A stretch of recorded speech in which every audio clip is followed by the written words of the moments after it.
Chapter 1097. This was the third time in Gohan's life that he had killed someone.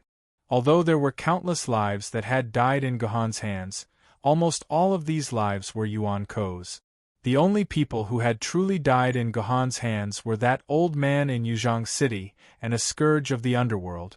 Other than that, Gohan had never killed another human. Even when he had been greatly wronged in Shanghai Pass, Gohan had never harmed another human's life. However, Gohan didn't want to tolerate this Shi Jueyuan anymore. Therefore, killing Shi Jueyuan in front of an immortal sword-tier sword wielder was definitely a very wrong decision. This way, Gu Xianyuan would definitely be wanted by the Sword Committee for the rest of her life. One had to know that the Sword Committee strictly forbade sword wielder from killing each other. Even if your entire family was killed by a sword wielder, you had to file a complaint to the Sword Committee, and the Discipline Committee would arrest and capture your enemy. It was definitely not allowed to kill a sword wielder without permission. If sword wielder killed each other, it would mean that the harmonious atmosphere of humanity that the Sword Committee strived to build would be broken. The trust between people would also be greatly damaged, so the Sword Committee would definitely not allow this to happen. Even if you were a spirit or immortal sword-tier sword wielder, the Sword Committee would still send out a powerful immortal sword-tier sword wielder, or even the Jiandi himself, to capture this criminal. Of course, if this matter was done discreetly enough that the Sword Committee couldn't find any evidence, then the Sword Committee wouldn't say anything. In fact, even if they were sure that you were the one who did it, the Sword Committee would still pretend that they hadn't seen it because you were a spirit or immortal sword-tier sword wielder. But the problem was that Gu Xianyuan had killed Shi Jueyuan in front of sword immortal Ling Su. Moreover, Shi Jueyuan wasn't just a small sword wielder, but also a spirit sword-tier sword wielder and the head of the Jiandi family. When this happened, Gu Xianyuan was already destined to become the target of the entire human race. You actually killed someone, you actually killed someone. Sword Immortal Ling Su exclaimed. He didn't think that Gu Xianyuan would dare to kill someone right in front of him. Just as mentioned before, humans were very strict when it came to killing one another. No swordsman dared to kill another swordsman under the watchful eyes of the public. This would mean that the swordsman would be hunted down by the Sword Committee. In Sword Immortal Ling Su's entire life, he had never encountered a situation where a sword wielder killed someone right in front of him. Even after seeing Shi Jueyuan's head fly into the air, Sword Immortal Ling Su still felt that Sword Immortal Ling Su might not be dead. This Gu Xianyuan was only using an illusion technique. She didn't dare to actually kill Shi Jueyuan. That's right. This Gu Xianyuan must have known that he was an immortal sword rank sword wielder and had an immortal sword rank medical pod.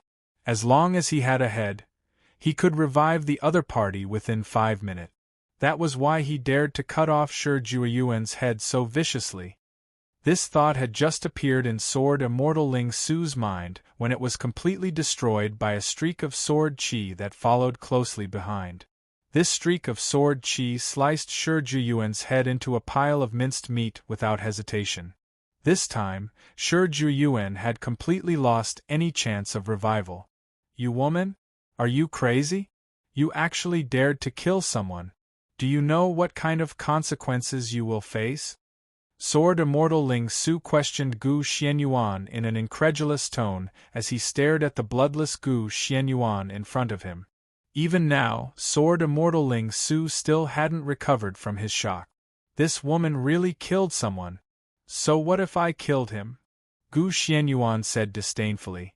Some people don't even kill an ant on the surface, but a single decision of theirs can cause the deaths of millions or even tens of millions of people. How can I not kill this kind of bastard who doesn't directly kill a single person, but indirectly causes the deaths of countless people? If I kill this B***starred today, tens of millions of people in Yuzhong City will be saved. I can't be more than happy about this outcome, so what's there to regret? You. Sword Immortal Ling Su was stunned. He didn't think that Gu Xianyuan would still be able to speak so righteously after killing someone. Then you can collect evidence and report everything to the Sword Commission headquarters. I believe that the Sword Commission headquarters will definitely give you a satisfactory answer. Sword Commission headquarters? Gu Xianyuan sneered disdainfully. What did Shi Juyuan do wrong? At most, it would be a mistake in decision-making. At worst, he would be scolded by netizens on the internet and ordered by the Sword Committee to reflect at home. After 2 or 3 years, he would be able to jump out and show off his strength again. The Sword Commission headquarters can't really impose any severe punishment for a mistake like this. Otherwise, all those decision-makers from ancient times to the present would all be hung on the gallows. Sword Immortal Ling Su had nothing to say. He knew that Gu Xianyuan was right. Even if Gu Xianyuan produced irrefutable evidence, even if Shi Juyuan received the most fair trial for his crimes, Shi Juyuan had merely made a mistake in decision-making. As a leader, there were times when they made mistakes in decision-making. This was something that no one could avoid. If a leader had to be punished for a serious crime because of a mistake in decision-making, then which leader in this world would be able to live in peace? After all, even the leaders of the Sword Commission headquarters had times when they made mistakes in decision-making. When that time came, would they be sentenced to death? Do you know what kind of ending you will face if you use this sword? Sword Immortal Ling Su took a deep breath. Setting aside how many immortal sword rank or even emperor sword rank sword bearers will come after you, do you have the confidence to escape from me? As Sword Immortal Ling Su's voice fell, the Wangshu sword behind him instantly broke through the void. The entire sword lady walked into the void, and Gu Xianyuan completely lost her connection to the Wangshu sword. The void had always been Gohan's greatest weakness. Even though she had become a spirit sword rank sword bearer now, Gu Xianyuan had no way of attacking an opponent hidden in the void. She could only passively defend, and any defense would be broken one day. So if she really fought with Sword Immortal Ling Su now, then Gohan was bound to face great trouble. Then let's fight, Gu Xianyuan said expressionlessly, as if this Wangshu sword hidden in the void posed no threat to her.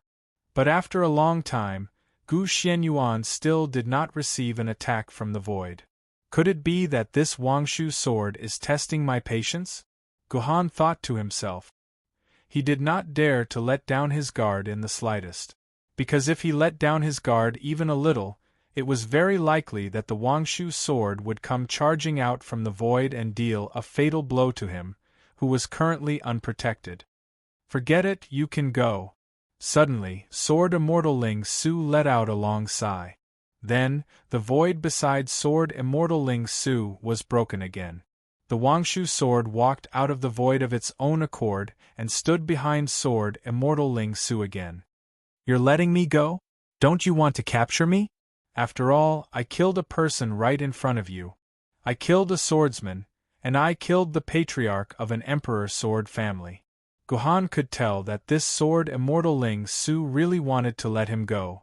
This surprised Gohan, because this was an outcome that Gohan did not expect. First of all, now is the most dangerous time for Yuzhong City. You were able to kill Shi Juyuan with a single strike, so I'm afraid that your battle prowess is second only to mine in Yuzhong City. If the two of us fight, it will definitely be an earth-shattering battle. This will not do Yuzhong City any good. If the two of us fight to the point where both of us are injured, then who will protect Yuzhong City? So I can't fight you. I only have one enemy at the moment, and that is that damn giant dragon, Sword Immortal Ling Su said with a long sigh. Second of all, I have long since disliked this guy. He is too selfish, so selfish that even I am about to be infected by his selfishness. Selfish people are the kind of people I hate the most. Thanks to your sword, otherwise I would have gradually become the kind of person I hate the most. So, you can leave. I won't fight you, nor will I capture you. But I will report your actions today to the Sword Committee headquarters. As for how the Sword Committee headquarters will act, that is not my concern. Many thanks. Sword Immortal Ling Su's words caused Gohan's heart to tremble. Gohan, who had originally despaired over the internal strife of humans, suddenly realized that humans were actually still good. There were still rational people in the majority. After all, there was only one brute like Shi Jueyuan. After all, humans were a race that always stood in the darkness and yearned for the light. At this moment, Gohan's heart surged with admiration for Sword Immortal Ling Su. It was a kind of admiration that came from the depths of his heart. Most of the swordsmen were still good. This was very important to Gohan, because only such humans were worthy of Gohan's rescue. Gohan did not want to save a bunch of animals in the end. Looks like leaving Yuzhang City to you was indeed a good choice, Senior Ling Su. A smile appeared on Gu Xuanyuan's face, like a brilliant spring flower blooming in April or May. Sword Immortal Ling Su couldn't help but feel a sense of intoxication as he murmured to himself, "Wow! I think I'm seeing that wild chrysanthemum on Ryu's head again." Who is Ryu? He didn't think that Gu Xianyuan would hear Sword Immortal Ling Su's quiet murmur to himself. Gu Xianyuan took the initiative to ask. Ryu is the love of my life. Back then, I couldn't afford flowers, so I could only risk my life to pluck a wild chrysanthemum from outside the city and bring it to her head. Unfortunately, she was unlucky. Before I could become a swordsman, she had already died from a terminal illness. If I could have become a swordsman earlier, then I would definitely have the ability to get the best doctors and equipment to treat her. Perhaps then she wouldn't have died. Unfortunately, I was still one step too late. Sword Immortal Ling Su said with a bitter smile that was tinged with nostalgia. To be honest, Gohan was feeling very bad right now. Then do you still want the sword maidens in my hands? Gu Xianyuan asked again. No need. Sword Immortal Ling Su waved his hand. I do have my own selfish motives. If Yuzhang City can't be defended in the end, then please give all the sword maidens to your little brother.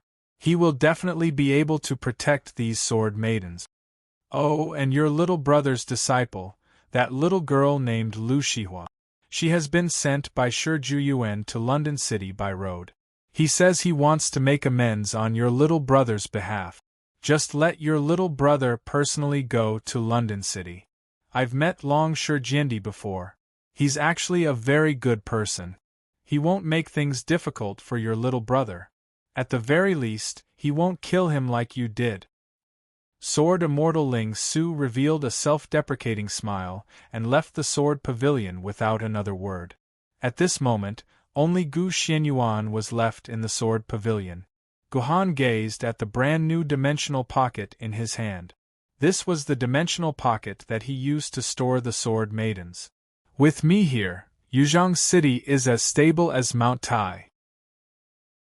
Chapter 1098. At this moment, on the walls of the core area, tens of thousands of sword-bearers were filled with confusion and sorrow.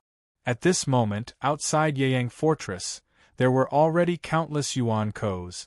The news that Yuan Ko's army was attacking Yuzhang City could no longer be hidden. A large amount of information had been transmitted through the internet to every sword-bearer in Yuzhang City, and even to the personal terminals of every civilian. As time passed, the energy of the core area's dimensional barrier continued to decline under the watchful eyes of all the sword-bearers. All the sword-bearers gradually felt despair. Although the rate of energy decline was not high, with the arrival of Yuan Ko's army, the dimensional barrier in the core area would inevitably suffer several times the damage. When that time came, the core area would only end up being breached. If the sword-bearers in the core area only felt despair at this time, but in reality, there was still the dimensional barrier to protect their safety. As for the ordinary people in the underground shelter of Yuzhang City, all they had left was indescribable fear. They could see the scene on the surface of Yuzhang City through the video system of the shelter. They had already seen about 1/20th of their homes turn into piles of rubble under the destruction of the lightning dragon. They also saw that the ordinary areas of Yuzhang City were protected by the magnificent city walls, but the super-dimensional barrier outside the walls had disappeared, and there was not a single sword-bearer on the city walls. As long as Yuan Ko's army arrived, everyone's homes would be destroyed in an instant. Then, these Yuan Kos would frantically attack underground until they dug out the shelter hidden hundreds of meters deep. Then, they would eat the people in the shelter as food. This had happened too many times in the history of Yuzhang City. Every time Yuzhang City's super-dimensional barrier was breached, the ordinary people of Yuzhang City would suffer an indescribable cruel disaster. However, the people of Yuzhang City did not expect that just 3 years after the last disaster, this disaster would come one after another. This had never happened in the history of Yuzhang City. It could even be said that in the entire history of mankind, there was no base city whose super-dimensional barrier had not been breached twice in 3 years.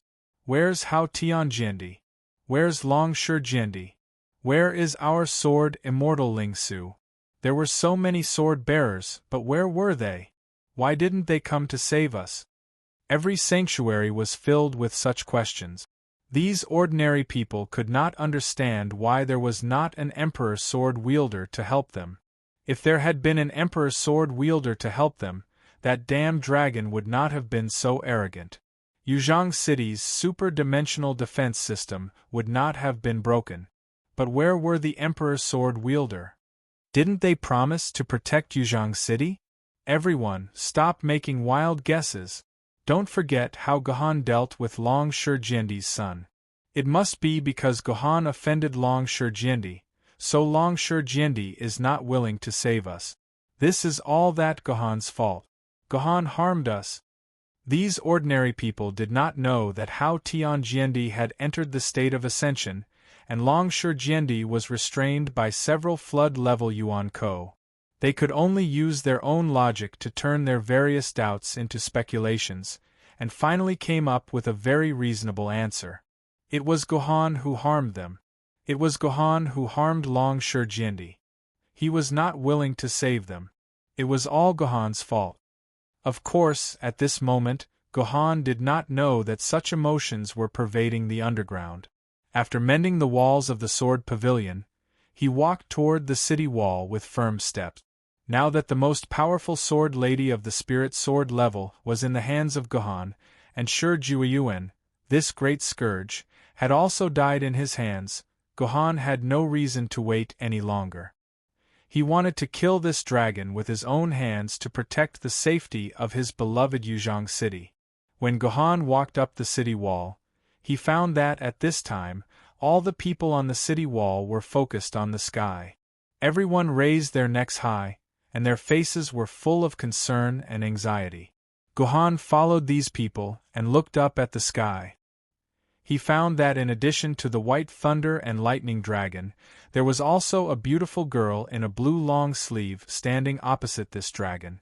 In front of this huge dragon, the girl was as small as a grain of rice. However, the aura around the girl did not show any fear. Although the girl was defeated by this dragon in less than 10 minutes a few days ago, she was not afraid at all. It's the Wangshu Sword Lady. The Wangshu Sword Lady has finally appeared. Seeing the girl appear, all the sword bearers on the city wall immediately cheered. With this immortal sword lady here, the sword bearers immediately felt a sense of security. At the same time, everyone was desperately praying that the Wangshu Sword Lady would be able to defeat this damned dragon and save Yuzhang City, which was on the verge of destruction.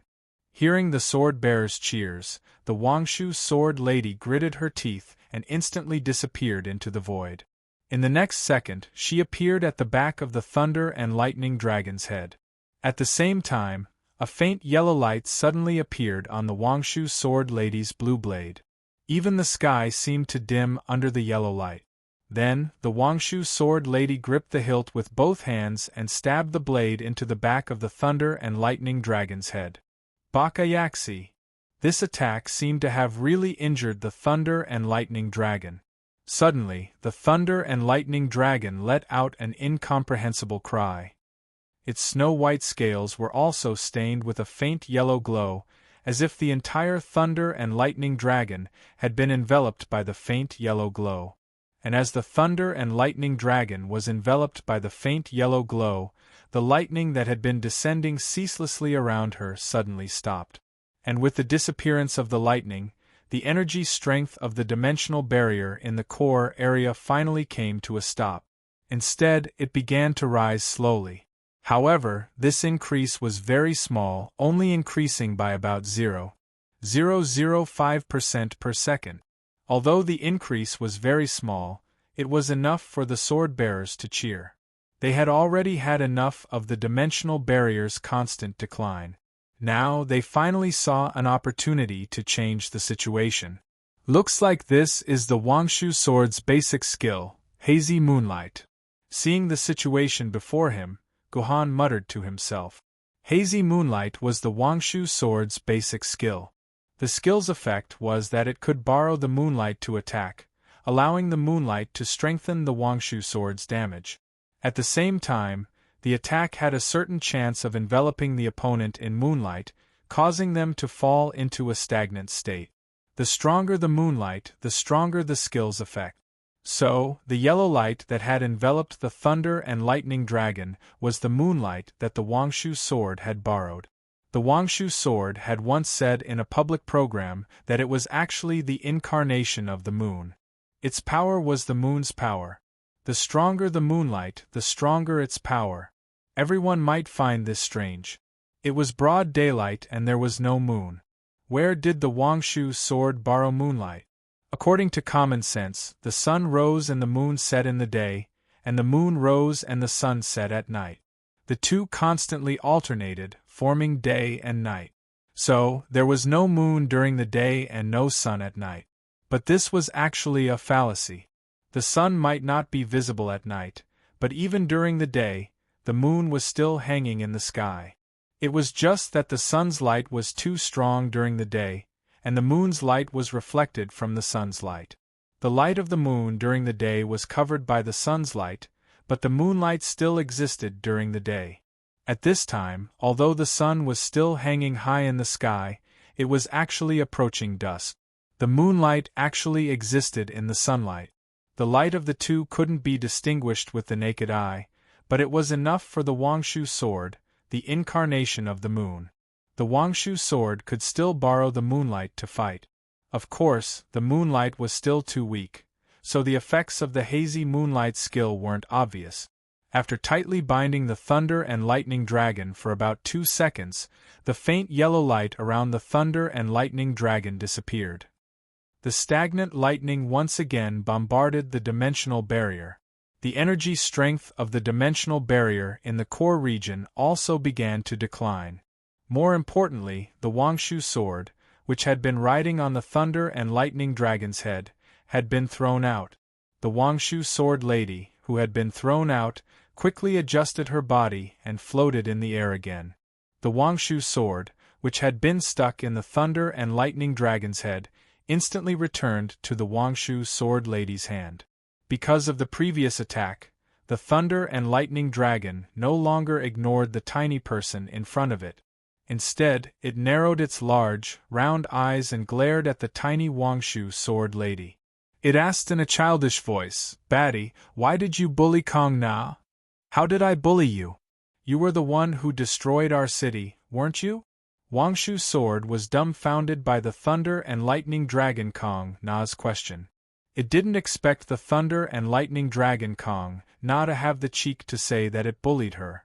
This fellow was a flood-level Yuan Ko. Did it have to act cute? "Of course you bullied Kong Na," Kong Na said in a very aggrieved tone.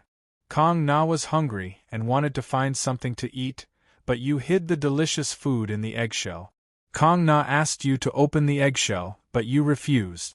You even took the initiative to bully Kong Na. Kong Na had no choice but to break the eggshell. Both the Wangshu sword and the sword-bearers were infuriated by Kong Na's aggrieved look. That's right, this run-level Yuan bandit didn't make a move the moment he appeared. Instead, he made a request. But the problem was that Kong Na, The flood-level Yuan Ko's request was for humans to open their dimensional barrier and let her in to eat. Unless everyone's brains were collectively buffed, no human would agree to such a request. Chapter 1099. Oh no. You're bullying Kong Na. Kong Na flapped her wings forcefully. You're all bad guys. Oh no. I'm hungry. Hurry up and open the eggshell. I'm hungry. I'm so hungry. Kong Na let out a series of hungry dragon roars, urging the humans to open the dimensional barrier and let her in to eat. Yuan Ko is too hateful. She actually wants to use such a childish trick to deceive us. We must not be fooled by her, although she looks quite cute. Whether it was the Wangshu sword in the air or the sword bearers on the city wall, they were all enraged by Kong Na's childish trick. Was she insulting the intelligence of humans? That's right, maybe this Yuan Ko is really hungry and wants to come in to find food, but her food is us humans. Everyone, work together and swear to protect the dimensional barrier. We must not let our dimensional barrier be destroyed by her. A series of loud shouts came from the sword bearers. They were all enraged by Kong Na's childish deception. It was like a big bad wolf telling a little white rabbit, "Little rabbit, be good and open the door. I want to come in, I'm your mother." However, standing on the city wall, Gohan had a completely different idea. This thunder dragon had been sealed by Lu Yinyue's ancestors for hundreds of years, so it was self-evident how hungry she was. Wanting to come to Yuzhong City to find food might also be what she really meant. Moreover, Gohan was sure that this thunder dragon did not like humans as food. Otherwise, she wouldn't have spat out Li Xiangtian, who was halfway through her meal, and wouldn't have let him, Shang Yi, and the others go. Gohan had a faint feeling that perhaps this thunder dragon did not really want to destroy Yuzhong City. What she said was actually the truth. However, the current situation did not allow Gohan to make such a guess. In the sky, the Wangshu sword did not believe Kong Na's childish lie at all. Its blade was once again enveloped in pale yellow moonlight, ready to use hazy moonlight to teach this damned Yuan Ko a lesson. So annoying, so annoying.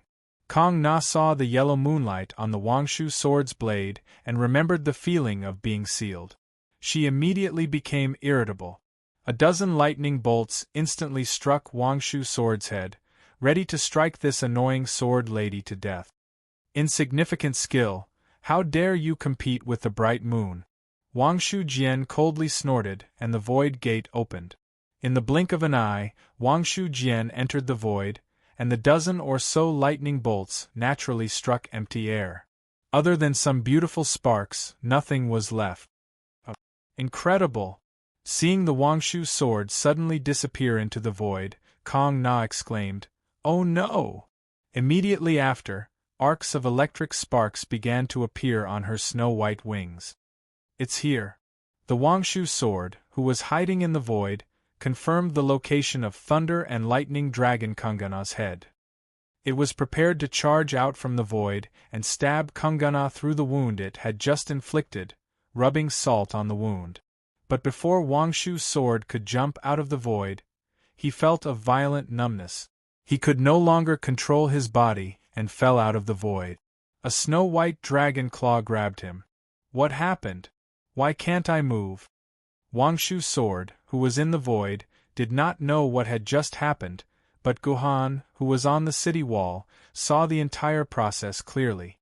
He did not expect this thunder dragon to have the ability to attack the void. Just now, the lightning arcs on her wings had secretly broken through the void to attack Wangshu's sword in the void. All of Wangshu's sword's attention was focused on Kong Na's head. He did not expect Kong Na's lightning arcs to be able to penetrate the void to attack him. What's more, these lightning arcs had a powerful numbing effect. So Wangshu's sword was immediately numbed by Kong Na's lightning arcs. Then, Kong Na broke through the void beside Wangshu's sword, causing Wangshu's sword to fall out of the void. She grabbed it firmly in her hand. "Damn it!" Wangshu's sword cursed. After a full 3 to 4 seconds, her body recovered from the numbness. She was about to use hazy moonlight on the dragon claw that had grabbed her, then use the binding power of the moonlight to break free from the thunder dragon's claw. Although the Wangshu sword was a powerful immortal sword rank swordmistress, her opponent was a flood rank Yuenko, who was even stronger than the immortal sword rank swordmistress. The Wangshu sword's attack speed was far slower than Kong Na's electric discharge. Therefore, when the Wangshu sword empress raised the Wangshu sword in her hand, another electric spark with an intense numbing effect struck the Wangshu sword, causing the poor Wangshu sword to enter a state of paralysis once again. As a result, the Wangshu sword fell into an extremely tragic situation. Every time the numbing effect ended and Wangshu sword was about to break free from the dragon claw, the next numbing effect came as planned. This cycle repeated. Wangshu sword entered a state of numbness again and again. This lasted for dozens of rounds. So in the end, Wangshu sword's entire body was numb. Even when the numbness ended, she could not be bothered to struggle anymore. And Kong Na seemed to find great joy in this. As she used lightning to destroy the core dimensional barrier, she repeatedly numbed Wangshu sword. The Wangshu sword empress became Kong Na's best toy. Once a child found a toy that could satisfy her, she could happily play with it for an entire year. Of course, a year might be an exaggeration, but an afternoon was enough. Seeing the guardian of their city, the only immortal sword maiden, being controlled by this damned dragon in just a few moves and being toyed with so crazily, the self-esteem of the majority of Yuzhong City's sword-bearers suffered a severe blow. Many of them wanted to order their sword maidens to rush forward and save Wangshu sword maiden. But when they thought that their sword maidens might not even be able to withstand a small bolt of lightning from this flood-tier Yuan-ko, they immediately suppressed the thought of ordering their sword maidens to rush forward. Didn't they see that the other spiritual sword maidens did not make a move to rescue her? Then why were they, who were mere ancient sword maidens and treasure sword bearers, rushing to the front? So at this moment, what were those spiritual sword maidens or their sword bearers doing? In short, they were having a meeting. Of course, they were not having a meeting to discuss whether they should save Wangshu sword maiden or not. They did not have the guts to directly say that they did not want to save Wangshu sword maiden. These spiritual sword bearers were having a meeting to discuss how to save Wangshu sword maiden.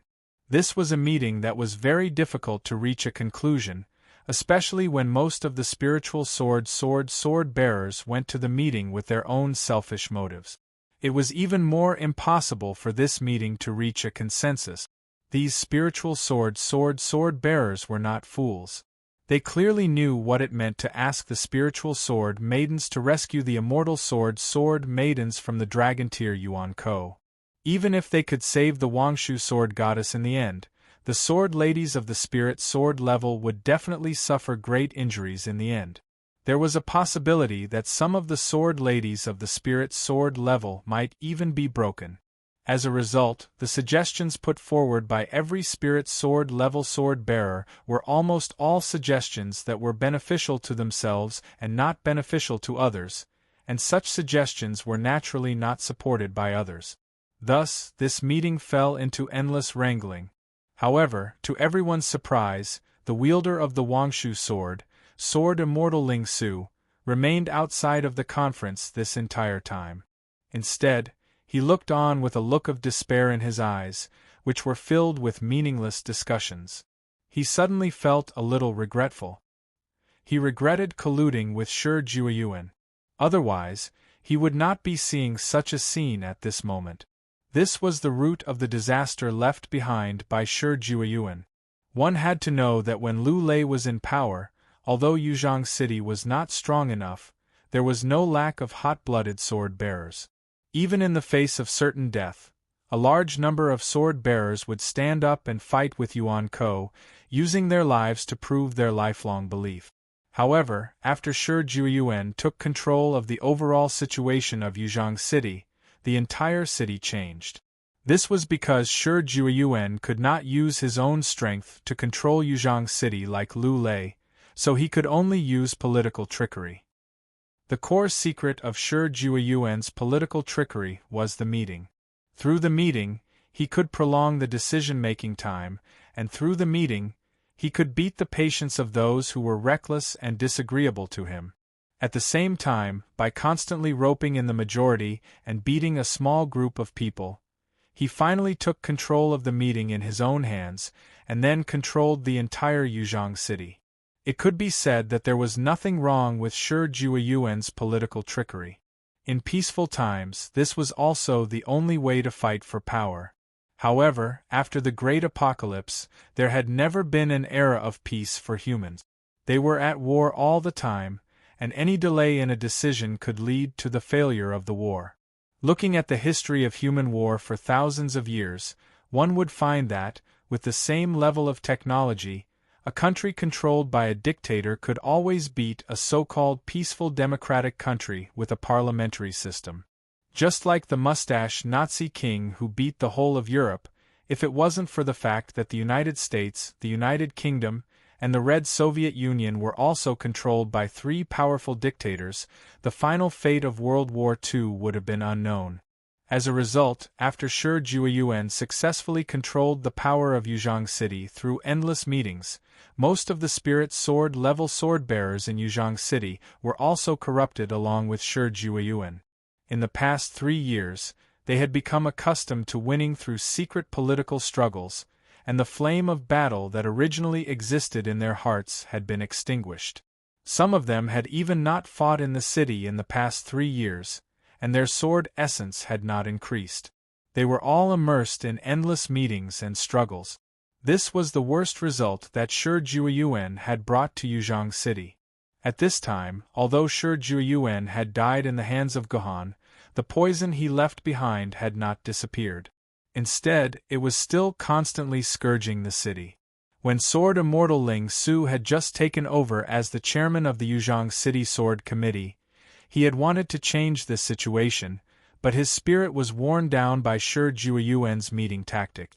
In the end, Shi Jueyuan generously extended his olive branch, indicating that he was willing to share a little power with Sword Immortal Ling Su, and Sword Immortal Ling Su unknowingly colluded with Shi Jueyuan. Now, the consequences of colluding with Shi Jueyuan had appeared.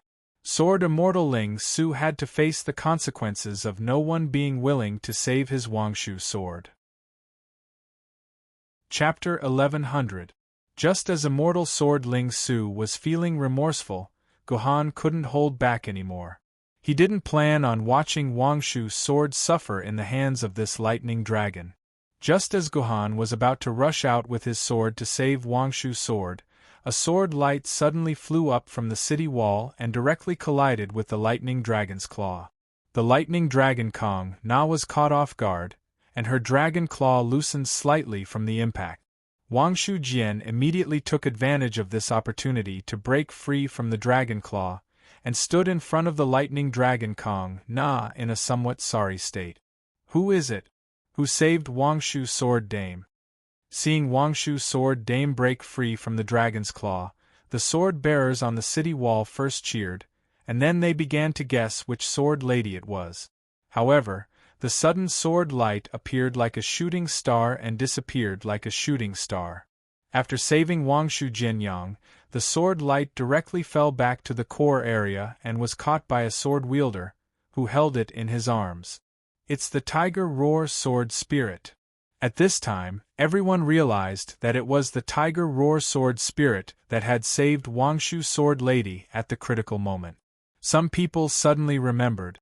Wasn't the spirit sword lady of the Tiger Roar Sword Spirit the gigantic K sword? And the ultimate move of the gigantic K sword only had one word, K. Almost every sword bearer who was familiar with the sword lady knew the effect of this move. K was a move used to destroy everything. It consumed all the energy of the sword lady's protective shield and 10% of the sword bearer's sword element limit, causing 500% true damage of the energy consumed and the sword element limit. The so-called true damage was the damage caused by ignoring defense. As a huge dragon, the lightning dragon's defense was extremely high. An ordinary attack on her body would probably cause less than 5% of the damage. The gigantic K sword's attack ignored defense. At the same time, it also condensed all the energy of the gigantic K sword spirit's protective shield and 10% of the sword element limit of a spirit sword bearer. The damage of this attack was undoubtedly huge. Even a flood-level Yuan Ko's Dragon Claw was inevitably injured after being hit by the gigantic K sword. A huge wound of about 10 meters appeared on Kong Na's Dragon Claw. Milky white dragon blood dripped out of the wound like a waterfall and quickly formed a small pool on the ground. This was probably the most serious injury the dragon had suffered since it appeared in Yuzhong City. Otherwise, it wouldn't have been unable to control Wangshu's sword dame and let her out. However, the Howling Tiger Sword Spirit had paid a huge price for this. He had permanently lost 1/10 of the sword element he had accumulated over his lifetime. The Howling Tiger Sword Spirit would need to spend at least 3 years to make up for this lost 1/10. Howling Tiger Sword Spirit. Sword Immortal Ling Su hurriedly rushed to the Howling Tiger Sword Spirit's side. As an immortal sword bearer, Sword Immortal Ling Su looked at the Howling Tiger Sword Spirit with a face full of shame.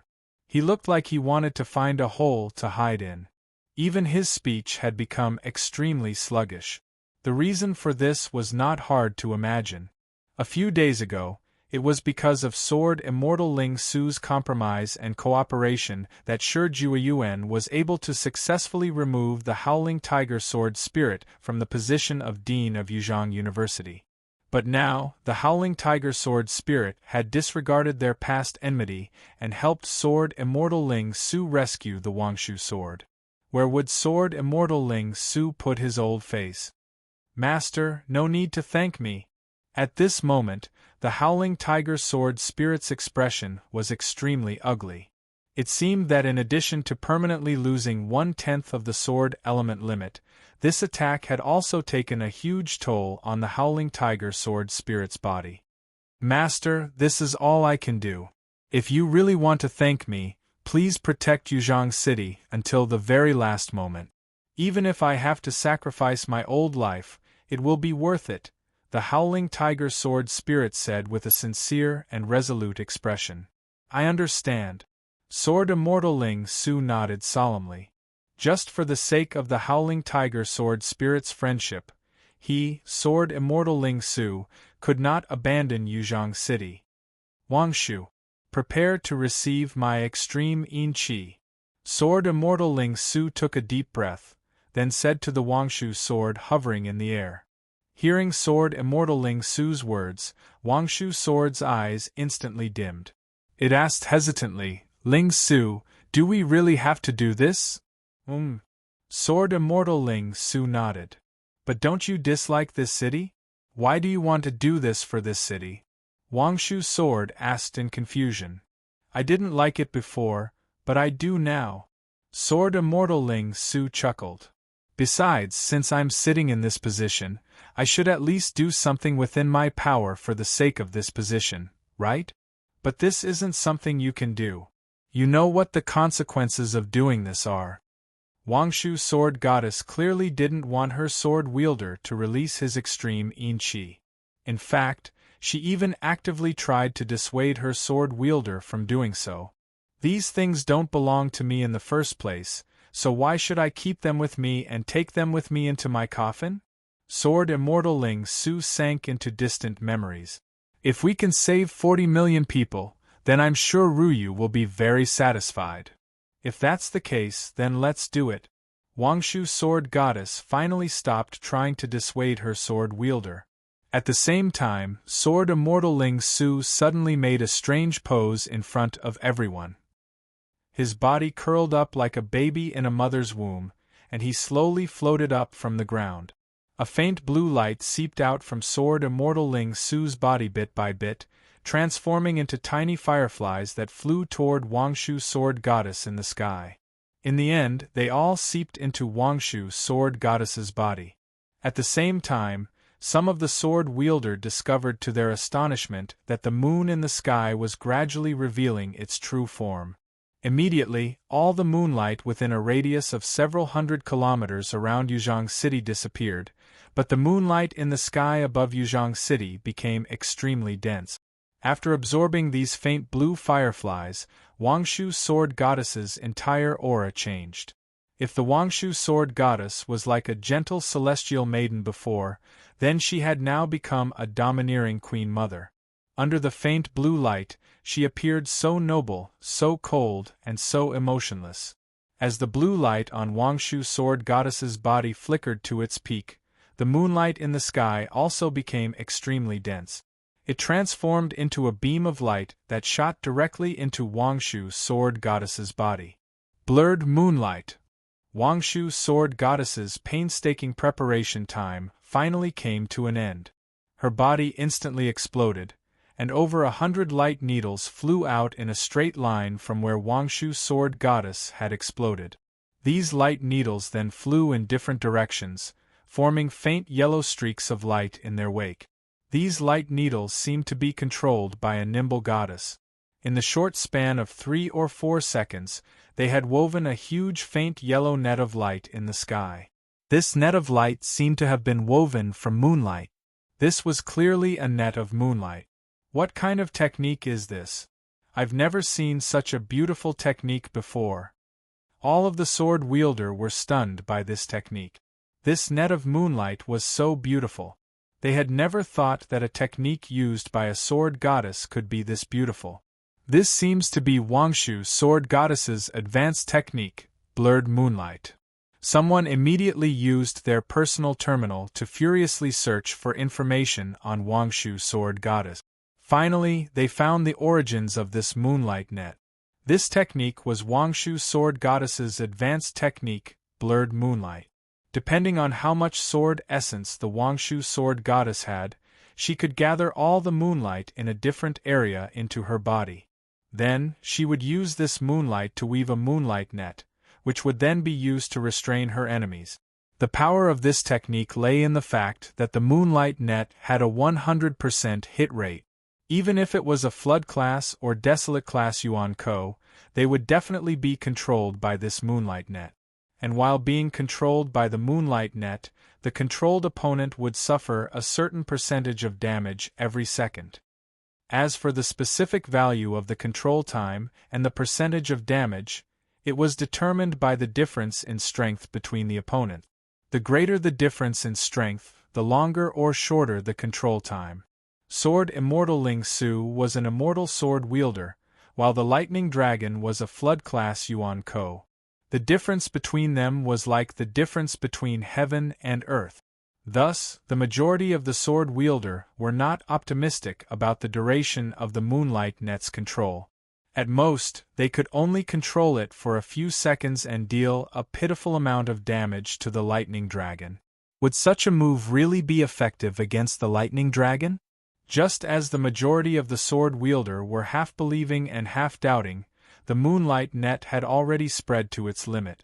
The entire net instantly enveloped the Lightning Dragon.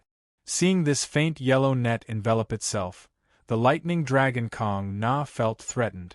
She sensed a power within this large net that she hated. Oh no! Void! Open! Kong Na was also a Yuan Ko that could travel through the void. Thus, the moment this large net enveloped her, Kong Na gave up on continuing to use lightning to attack the dimensional barrier. Instead, she fled into the void, attempting to use the void to avoid this large net's attack.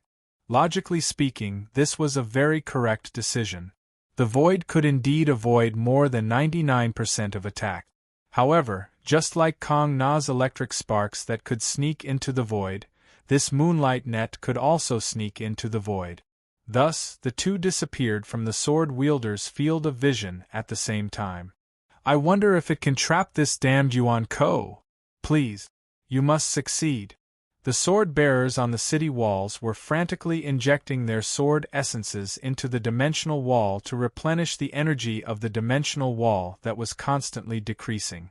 At the same time, they prayed to Kanzu, praying that Lady Wangshu Jian would succeed in trapping this Yuan Ko. Finally, there was another fluctuation in the sky, and the void was forcefully torn open again. That damn thunder and lightning dragon Kong Na had been tightly bound by the moonlight net.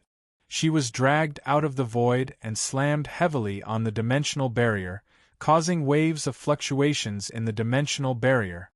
Long live! All the sword wielder instantly cheered, as if they had already won this battle. Chapter 1101. Although the Thunder Dragon Kong Na was captured by the moonlight net, she was not willing to accept defeat and was still struggling in the net. The pale yellow moonlight on the surface of the moonlight net constantly changed into small light swords. These light swords constantly pierced into Kong Na's body, creating small wounds on the surface of Kong Na's body. Although these wounds were very small, there were too many of them, so the surface of Kong Na's body was soon covered with her own pure white blood. The whole dragon looked as if she had been sprayed with an unknown white liquid. 5 seconds, 10 seconds, 30 seconds, 3 minutes. Time passed by. This moonlight net did not last for only a few seconds as the other sword bearers had imagined, but it continued continuously. The damage Kong Na received was also increasing. The pure white dragon blood that flowed out of her body had converged from a small pond into a large lake, submerging several ordinary residential areas. Such a large amount of blood loss was almost half of the Thunder Dragon's HP. Although they didn't know what such a loss meant for a dragon, for a human, losing half of her HP was definitely a fatal loss. Hooray! Hooray! This was the first time that Kong Na had suffered such a serious injury, and it was an absolutely fatal injury, so the sword bearers cheered even more excitedly. This time they really saw victory. The spirit sword level sword bearers who were still in a meeting just now also cheered, but the flesh on their faces was very stiff, and it could be seen that these smiles were forced. They had no idea that Sword Immortal Ling Su was so powerful that he could completely control the flood-level Yuan Ko by himself. In this way, all the wrangling just now had fallen into the eyes of Sword Immortal Ling Su. They believed that after this battle was over, Sword Immortal Ling Su would definitely not let them go. The only spirit sword-level sword-bearer who showed a sincere smile was the Tiger Roar Sword Spirit. He felt that his efforts were not in vain, so he showed a sincere smile. But Gohan on the city wall could not smile. Whether it was a fake smile or a sincere smile, he could not smile. Others might not be able to see through this trick, but Gohan could see it clearly. Gohan was well aware of the Wangshu sword's ability. Against a flood-class Yuan Ko like Kong Na, the moonlight net could only restrain her for 5 seconds at most. However, the moonlight net had already lasted for 8 minutes. Unless this thunder and lightning dragon was a fake flood-level Yuan Ko, it was impossible for the moonlight net to last so long. Gohan couldn't help but cast his gaze towards Sword Immortal Ling Su, who was still hovering in midair in the form of an infant with blue fireflies erupting from his body. It looked like the reason for the moonlight net's abnormality lay with Sword Immortal Ling Su. Gohan was certain that to use the moonlight net, he only needed to condense moonlight. He didn't need the Wangshu sword wielder to emit any blue fireflies from his body. The blue firefly clearly had the effect of strengthening the moonlight net, which was why it could last for 8 minutes. But what exactly was this blue firefly? Why could it strengthen the moonlight net? Just as Gohan was wondering about this, Sword Immortal Ling Su's body suddenly began to tremble violently. The number of blue fireflies that had been continuously supplied also began to decrease drastically. In the blink of an eye, it had almost disappeared without a trace. Not good. Looks like Sword Immortal Ling Su's blessing is almost exhausted. Gohan's guess was immediately verified.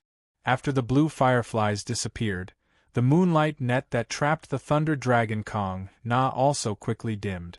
The faint yellow swords that were constantly condensing to attack Kong Na disappeared first. Then, the moonlight net also began to slowly fade. In at most 3 seconds, this moonlight net would completely lose its effect. Wangshu. Moonlight impact. Sword immortal Ling Su, who was floating in the air, let out a final roar with a ferocious expression. The moonlight net that had been about to disappear suddenly condensed back to its strongest state, and the moon hanging high up in the sky also poured its moonlight to the extreme in this instant. The moonlight net erupted with the most dazzling moonlight Gohan had ever seen in his life. The entire moonlight net tightened in an instant, and then all of it was squeezed into the body of the Thunder Dragon Kong Na. Kong Na was clearly in great pain. Her beautiful dragon eyes widened to the extreme, and her dragon mouth opened as if she wanted to cry out in pain. But in the end, Kong Na could only say, "Oh no." Then, her body exploded like a pissing meatball. Pure white dragon blood once again burst out. In the end, Kong Na could no longer maintain her flight. She fell heavily into the blood lake formed by her dripping blood, and no longer made a sound. We won? We really won? Seeing this scene, all the sword-bearers looked at each other in disbelief. They didn't think that sword immortal Ling Su could really rely on the power of an immortal sword-tier sword-bearer to kill a flood-level Yuan Ko. This was even more unbelievable than a sow climbing a tree, or the moon in the water. Since ancient times, other than Kanzu and Zhetianjiandi, there had never been an immortal sword-tier sword-bearer who defeated a flood-level Yuan Ko. Could it be that sword immortal Ling Su was a powerful sword-bearer comparable to Kanzu and Zhetianjiandi? But there was no point in caring about this.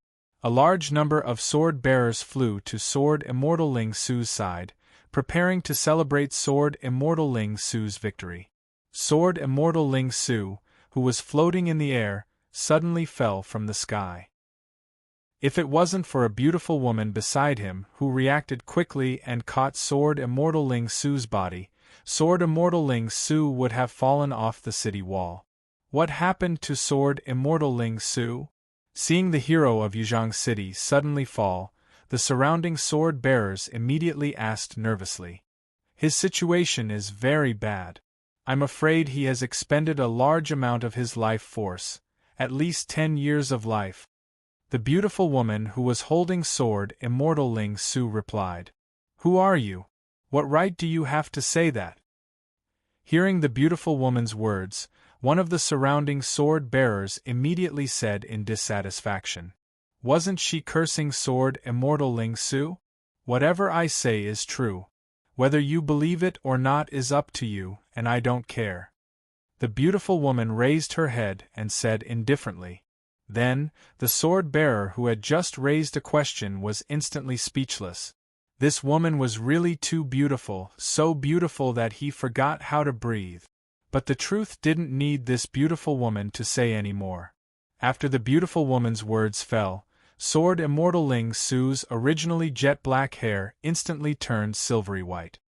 His originally full and elastic skin was now filled with all kinds of wrinkles and age spots. Without a doubt, sword immortal Ling Su had expended a large amount of his life force. He had already directly entered the state of old age from his original middle-aged self. Miss Xian Yuan. Sword immortal Ling Su slowly opened his eyes, which were filled with exhaustion.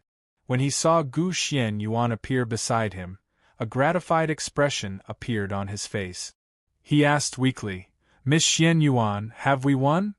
Master Ling Su, we've won. That huge dragon has already been defeated by you.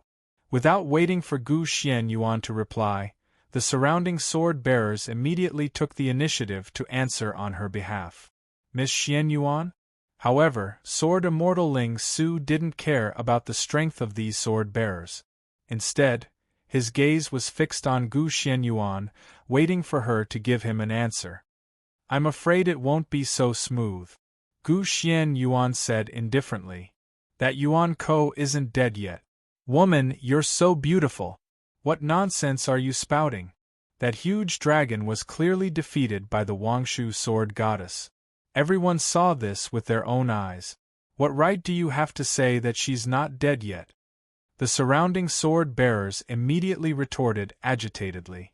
It looked like these sword-bearers were completely unwilling to accept the fact that the huge dragon wasn't dead yet. Then what proof do you have to say that she's dead? Gu Xianyuan humphed coldly. Don't let your emotions get to your head. You didn't even see the most obvious thing. Where is the dimensional vortex?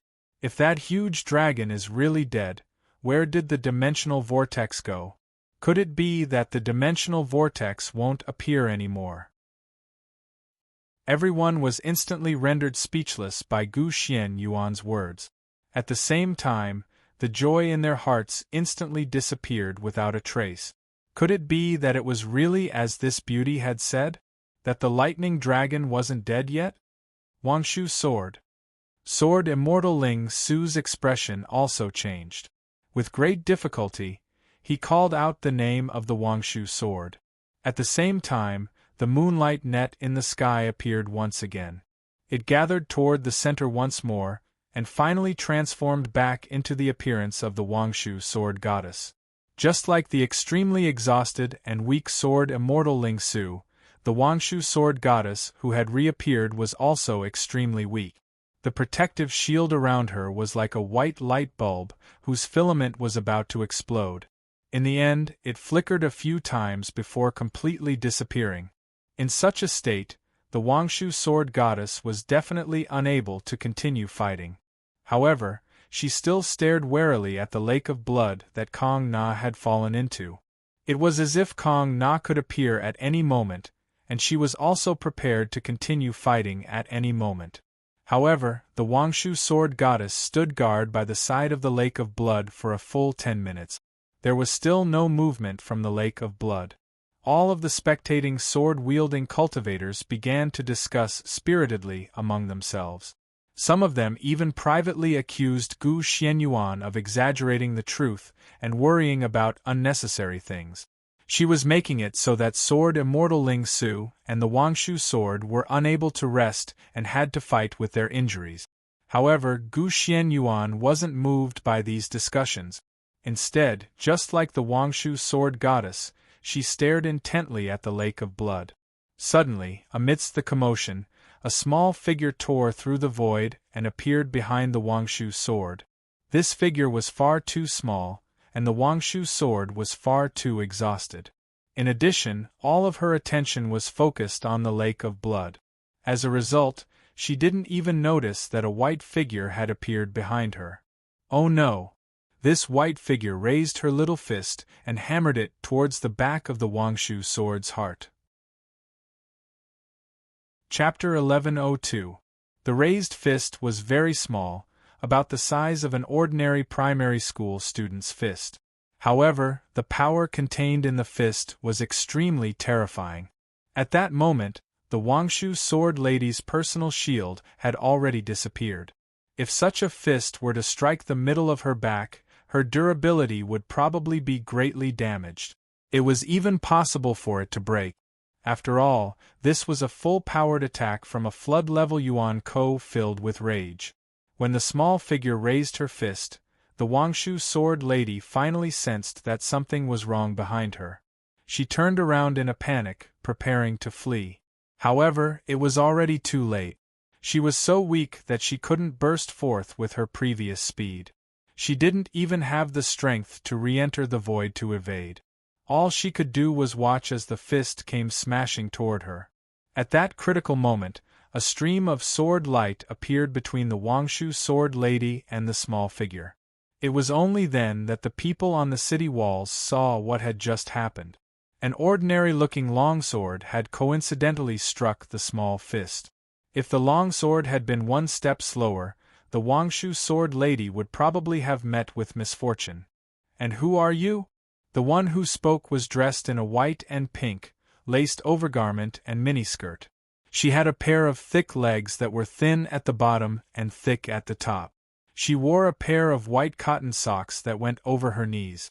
She had a large square face, short silver-white hair tinged with pink, and bangs that looked like they were made of air. If it wasn't for the two silver-white dragon horns on her head, and the tail that had a furry cotton ball attached to it, Gohan would definitely think that she was an ordinary and cute human loli. He wouldn't have associated her with that terrifying lightning dragon. She's too cute. My nose is about to bleed. When the sword-bearers on the city walls saw the cute little loli, some of them who were experienced Lulicans couldn't hold back their excitement. Their noses started to bleed. Some of them even took out their medical pods to prevent themselves from collapsing from excessive blood loss. Even Gohan, who was standing opposite Kong Na, had to admit that she was indeed a very cute little loli. Her cuteness was second only to his mischievous Qinpin. Unfortunately, there were many people in Yuzhong City who knew Qinpin, so Gohan had to force all his sword maidens into the dimensional pocket to avoid giving himself away. Hey! Kong Na wasn't discouraged when she saw her fist blocked by Gu Xianyuan. Instead, she raised her other fist and continued hammering at the Wangshu sword lady behind Gu Xianyuan. Gu Xianyuan blocked with the Zhu Xian sword once again knocking Kong Na's little fist back. She then turned to Lady Shujian and said, "Lady Shujian, you should go back. Not only will you not be able to help me, but you'll also be a hindrance. I'll have to divert my attention to protect you." You! The Wangshu sword lady was so infuriated by Gu Xuanyuan's words that her mouth became crooked. She was about to retort and insist on staying behind to continue battling this huge dragon. However, Sword Immortal Ling Su said, "Lady Shujian, please come down. We've already contributed enough to Yuzhong City. The rest will depend on the efforts of the people of Yuzhong City." Hearing Sword Immortal Ling Su say this, the Wangshu sword lady harumphed indignantly. Then, she directly flew towards the core region. "You're not allowed to leave." Kong Na saw that the Wangshu sword lady was about to leave. How could she let her leave? Apart from being sealed by Lu Yunyue's ancestor, Kong Na had never suffered such a great injustice in her life. Thus, she immediately dispersed the void around her, wanting to chase after the Wangshu sword lady through the void and stop her. "You're not allowed to leave." Gu Xianyuan also said that she wasn't allowed to leave. However, Gu Xianyuan didn't have the ability to traverse the void like Kong Na and the Wangshu sword lady. Thus, she flew to the Wangshu sword lady's side at an extremely fast speed and escorted her back to the core region. This was because Gu Xianyuan knew that if Kong Na wanted to attack the Wangshu sword lady, she could only do so on the way. Otherwise, once the Wangshu sword lady entered the dimensional barrier, Kong Na wouldn't be able to touch the Wangshu sword lady before she broke through the barrier. Sure enough, Gu Xuanyuan's guess was correct. When the Wangshu sword lady was about 100 meters away from the dimensional barrier, Kong Na finally couldn't wait any longer and charged out of the void. She wanted to send the Wangshu sword lady flying out. However, Gu Xianyuan was a step faster than Kong Na. She blocked Kong Na's attack in advance. The short-legged loli could only watch helplessly as the Wangshu sword lady entered the dimensional barrier. "How annoying!" Kong Na said with a dark expression when she saw the person who had bullied her escape back into her turtle shell. Her surroundings were filled with angry electric sparks. In an instant, all these electric sparks shot towards Gu Xuanyuan's body. Gu Xianyuan recognized these electric sparks. They were the same electric sparks that had paralyzed the Wangshu sword lady. Although Gu Xianyuan had the immortal slaying sword in hand, her body constitution and resistance were far inferior to the Wangshu sword lady. In fact, Gu Xianyuan didn't even have her own personal shield. If she were to be struck by the sparks, she would probably immediately fall into an endless state of paralysis. 9 Swords of Mysterious Heaven, Sword of Spring. At this slightly urgent moment, Gu Xianyuan used the 9 Swords of Mysterious Heaven that she hadn't used in a long time. Although Gu Xuanyuan's greatest killing move was the incomplete Chaos Sword technique, it was still the best choice to deal with these electric sparks. The 9 Swords of Mysterious Heaven was the best choice to deal with these electric sparks. The immortal slaying sword formation emitted an umbrella-like sword chi, blocking all the electric sparks. Kong Na's first wave of attack against Gu Xianyuan was also fruitless. This is bad. Although Kong Na liked to say the words "this is bad," every "this is bad" actually contained different emotions. For example, the "this is bad" she had just said contained extreme displeasure. Kong Na's furry tail rose up, and countless electric sparks shot out from her tail, condensing into small crabs in the air. However, these crabs were all formed from the surging electric sparks. Electric barbecue! With Kong Na's command, the countless electric crabs hovering around her carried the attitude of wanting to electric barbecue Gu Xianyuan. They charged towards Gu Xianyuan from all directions. These electric crabs were like guided missiles. If any of them exploded near Gu Xianyuan, given her current state of not having a personal barrier, she would be roasted alive by these electric crabs.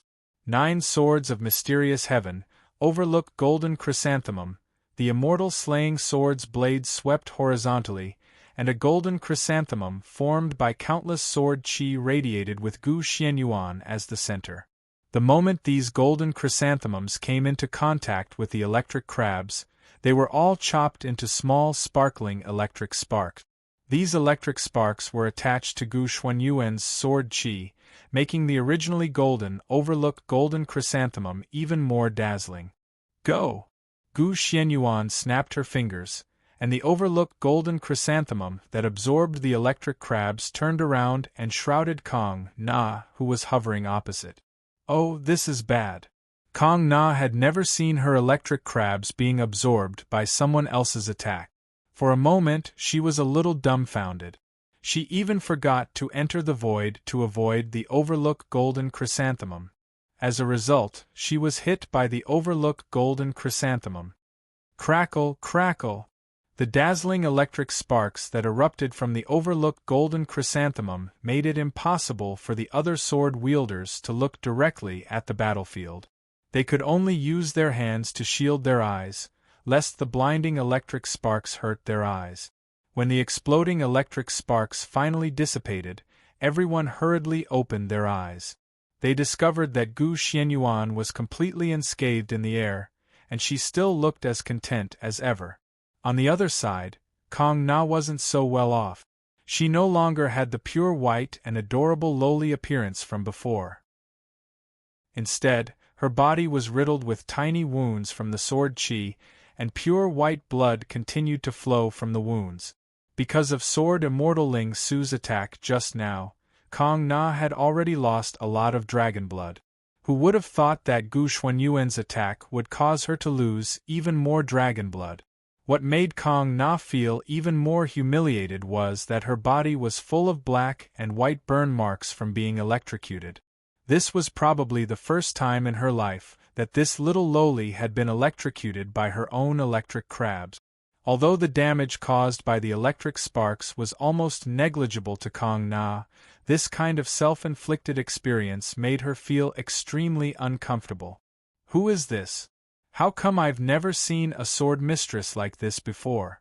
Seeing Gu Xuanyuan's spectacular battle, and how she had completely suppressed this dragon rank Yuan Ko at the very beginning of the battle, the sword-bearers went crazy. They began to desperately search for information on Gu Xianyuan, and the first reaction of these sword-bearers was that this woman was at least an immortal sword-rank sword-mistress. That's right. I've searched countless times on my personal terminal, but I still can't find what this sword-mistress looks like. The sword-bearers who were in charge of watching on the city wall shook their heads in exasperation.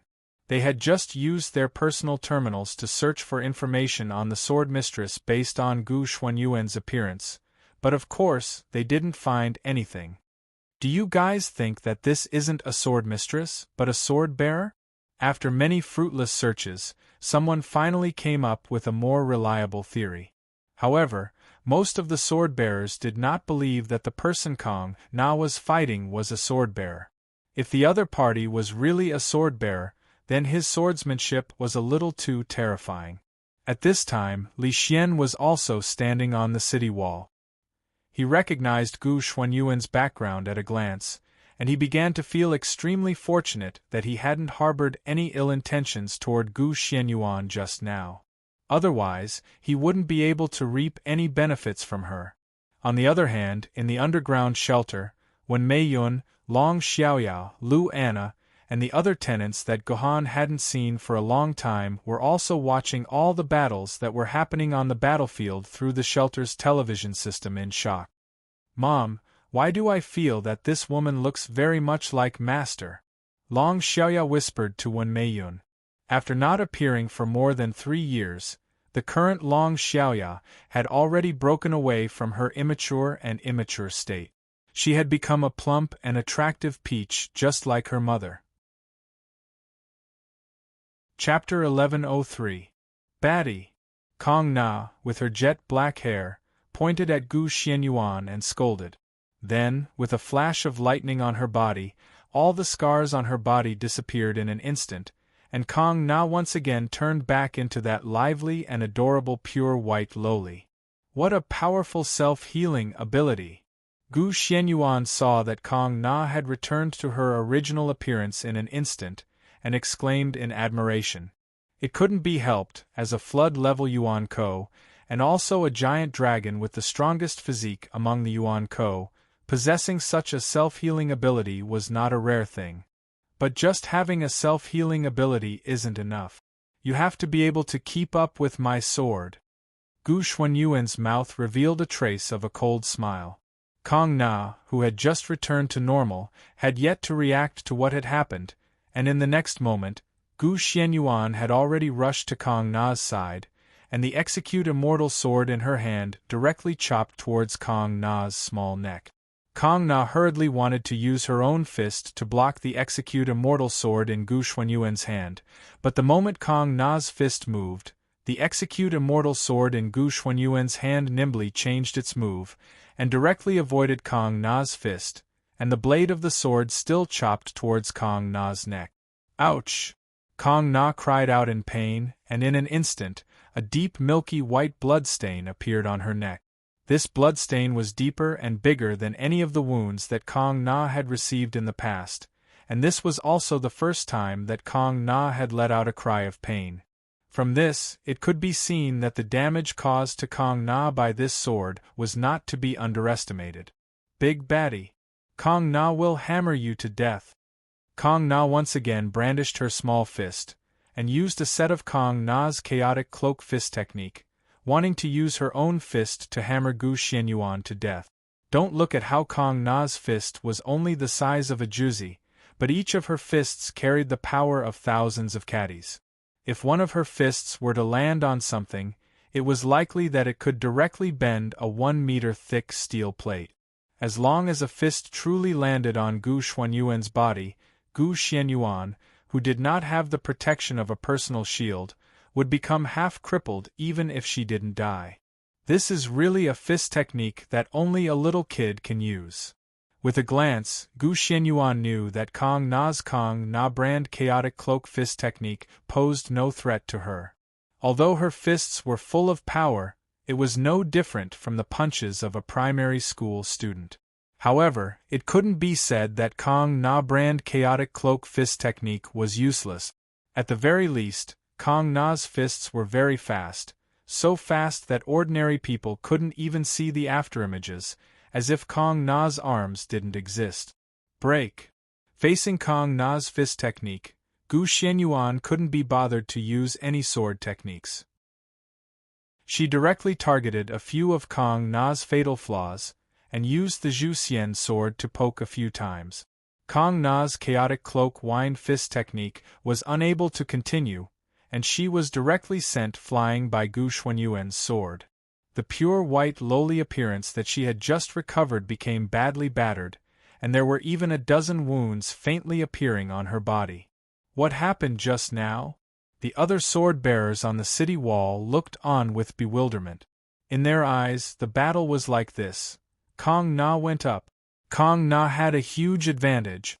Kong Na was sent flying amidst the cheers and laughter. From start to finish, these sword-bearers couldn't even understand how Gu Xianyuan had used her sword. And Kong Na, who was sent flying, was not discouraged. She pounced at Gu Xianyuan again, and the two of them became entangled in the air. Because the speed of the battle between the two of them was really too fast, Other than Sword Immortal Ling Su, who could just barely see some clues, the other sword-bearers couldn't see any details. They could only see Kong Na being sent flying again and then unyieldingly clashing with Gu Xianyuan again and again. Gu Xianyuan and Kong Na battled like this for about 8 hours, but the battle was still in a stalemate. The sword-bearers on the city wall were still watching with great interest in the first few minutes, but after a few minutes, their eyes felt unbearably tired. After a few more minutes, they completely lost interest in the battle in the sky, and could only helplessly pray in their hearts that the battle in the sky would quickly end. This is a competition of endurance between the two of them. Only Sword Immortal Ling Su kept his eyes fixed unwaveringly on the battle in the sky during these 8 hours, and he explained to the other sword-bearers beside him, "Young Mistress Gu Xuanyuan's swordsmanship is far more powerful than this giant dragon's, but this giant dragon's strength is also far above young Mistress Gu Xuanyuan's. The strengths of the two cancel each other out, so the two of them are in a stalemate for a while, and they are beginning to compete in endurance. The moment the physical strength of the one who can no longer hold on, the winner of this battle will be decided." Sword Immortal Ling Su concluded. "Then, my lord, who do you think will be the first to give up?" The surrounding sword-bearers immediately asked with concern, and a microphone was also pointed at Sword Immortal Ling Su at the same time. This microphone belonged to the official television station of Yuzhong City.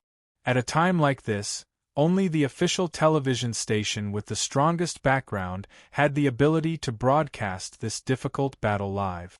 Not long after Gu Xianyuan and Kong Na fell into a stalemate, the official television station of Yuzhong City began to interview Sword Immortal Ling Su.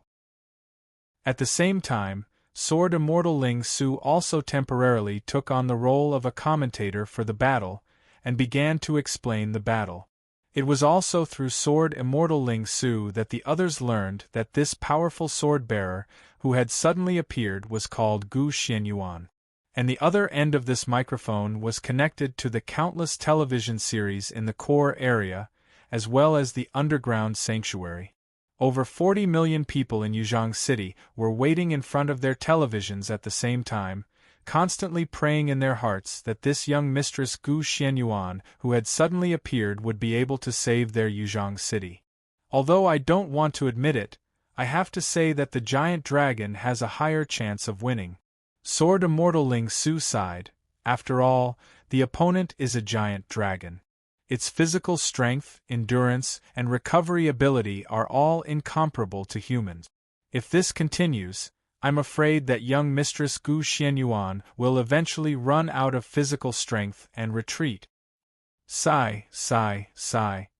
Hearing Sword Immortal Ling Su say this, tens of millions of sighs rang out at the same time in Yuzhong City.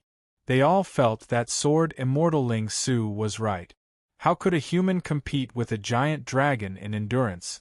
But soon, reality proved that Sword Immortal Ling Su's words were both right and wrong.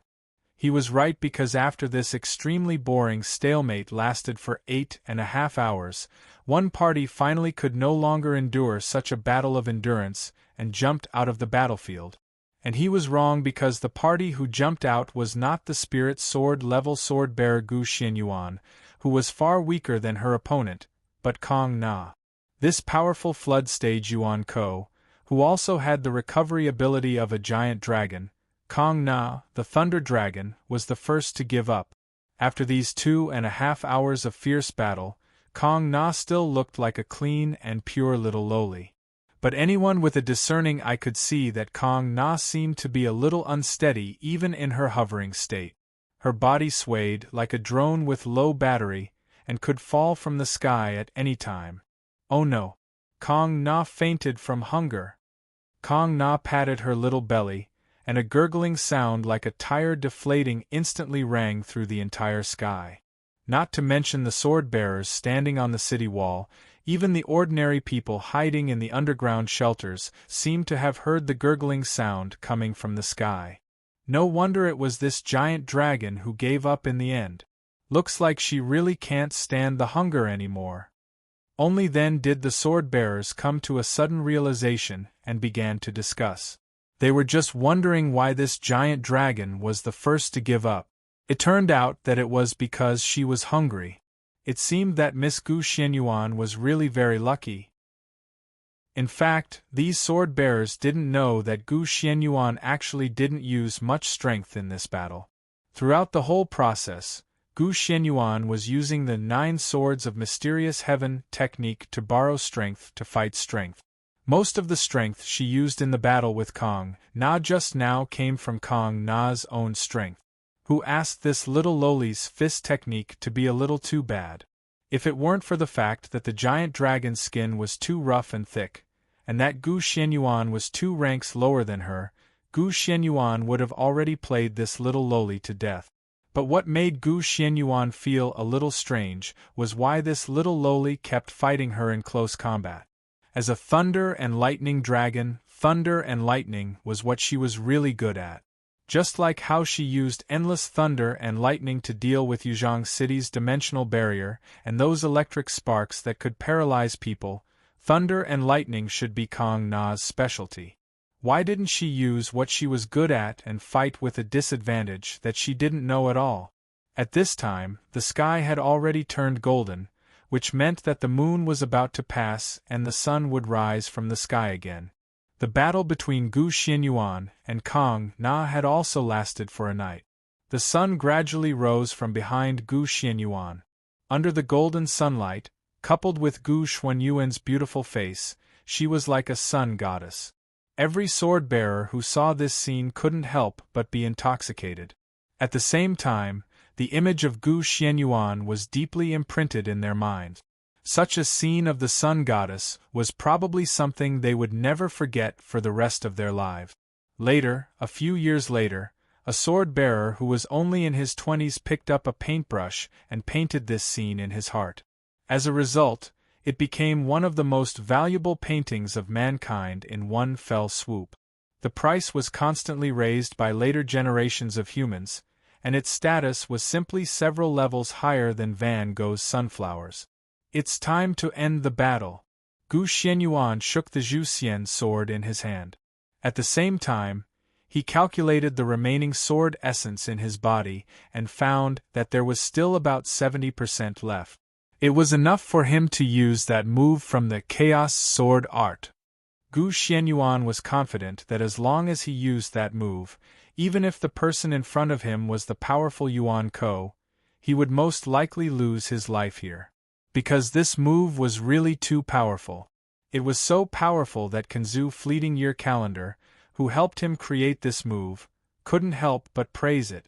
If Gohan could reach the peak of Fleeting Year Calendar's sword essence level, it would be impossible for Fleeting Year Calendar to take on this move. There was even a great chance that he would die under this move. This was not a move that should appear in the human world. This move was also the source of Gu Xuanyuan's confidence. Even if Gu Xianyuan didn't synchronize with the Zhuxian sword, he was confident that he could use this move to repel Kong Na. Now that he had the Zhuxian sword in his hand, Kong Na, this unlucky little lowly, would probably really die under Gu Xuanyuan's sword. In fact, Gu Xianyuan didn't want to expose this move too early. Whether it was for Yuan Ko or for the human race, it was not a good thing to expose this move now. Unfortunately, Yuzhang City was in danger, and there were hundreds of thousands of Yuan Ko's army coveting Yuzhang City. Gu Xianyuan didn't care about exposing his trump card. He only wanted to kill Kong Na as soon as possible, and then deal with the incoming Yuan Ko's army. Gui. Gu Xuanyuan's aura gradually rose to its peak. The sword essence in his body also poured into the Zhuxian sword. This peerless move was about to explode. Oh no! I surrender! Kong Na suddenly put her hands under her skirt and took off her cotton underwear. She hung it high on the 2 silver horns on her head and said pitifully, "I don't want to fight anymore. I surrender." This powerful river-level Yuan bandit actually surrendered. Chapter 1104. Seeing Kong Na's pitiful surrender, Gu Xianyuan hesitated for a moment, then suddenly asked Sword Immortal Ling Su on the city wall, "Senior Ling Su, how many people from Yuzhang City died at the hands of this lightning dragon in this battle?" Gu Xianyuan didn't know whether to accept Kong Na's surrender, so she could only ask Sword Immortal Ling Su. At the same time, in Gu Xuanyuan's heart, if many people died at Kong Na's hands, then Gu Xianyuan would never accept Kong Na's surrender. Even if it meant revealing her trump card, she would kill this lightning dragon and avenge the casualties in Yuzhang City.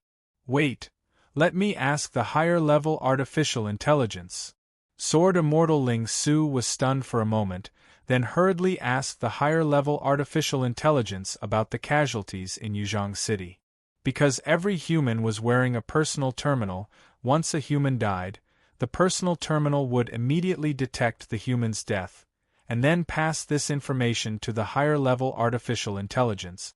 Therefore, the higher-level artificial intelligence should have the most comprehensive death statistics right now. The higher-level artificial intelligence reacted very quickly, and within 2 or 3 seconds, it had already accurately transmitted the death toll to Sword Immortal Ling Su. When Sword Immortal Ling Su received this death toll, his eyes instantly widened, as if he had seen an extremely terrifying number. "What's wrong? Are the casualties in Yuzhang City very heavy?" Gu Xianyuan asked as she raised the slaying immortal sword in her hand. "No, or rather, it's the opposite." Sword Immortal Ling Su had an expression that said he didn't know what to say. In the entire process of the battle just now, a total of more than 1,300 people died in Yuzhang City. So many people died at her hands. Hearing this number, Gu Xianyuan was instantly enraged, and prepared to continue fighting with Kong Na.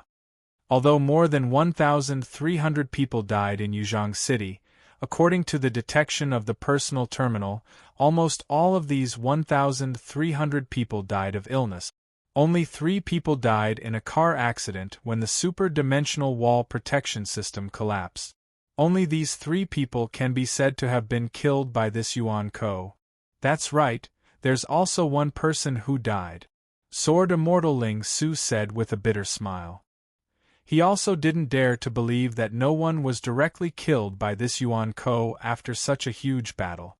As for Sword Immortal Ling Su's final name, he was naturally referring to Shi Jueyuan, who had died at the hands of Gu Xianyuan.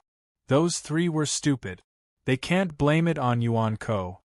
Gu Xianyuan unceremoniously determined the fate of the 3 idiots who died in the car accident. If it wasn't for the fact that this data was provided by the highest-level artificial intelligence, Gu Xianyuan would find it hard to believe this result. But thinking about it carefully, most of the dragon's attacks were directed at Yuzhang City's dimensional barrier and did not cause any direct damage to the sword wielder. Only when the super-dimensional wall system collapsed did some attacks land on the streets of Yuzhang City.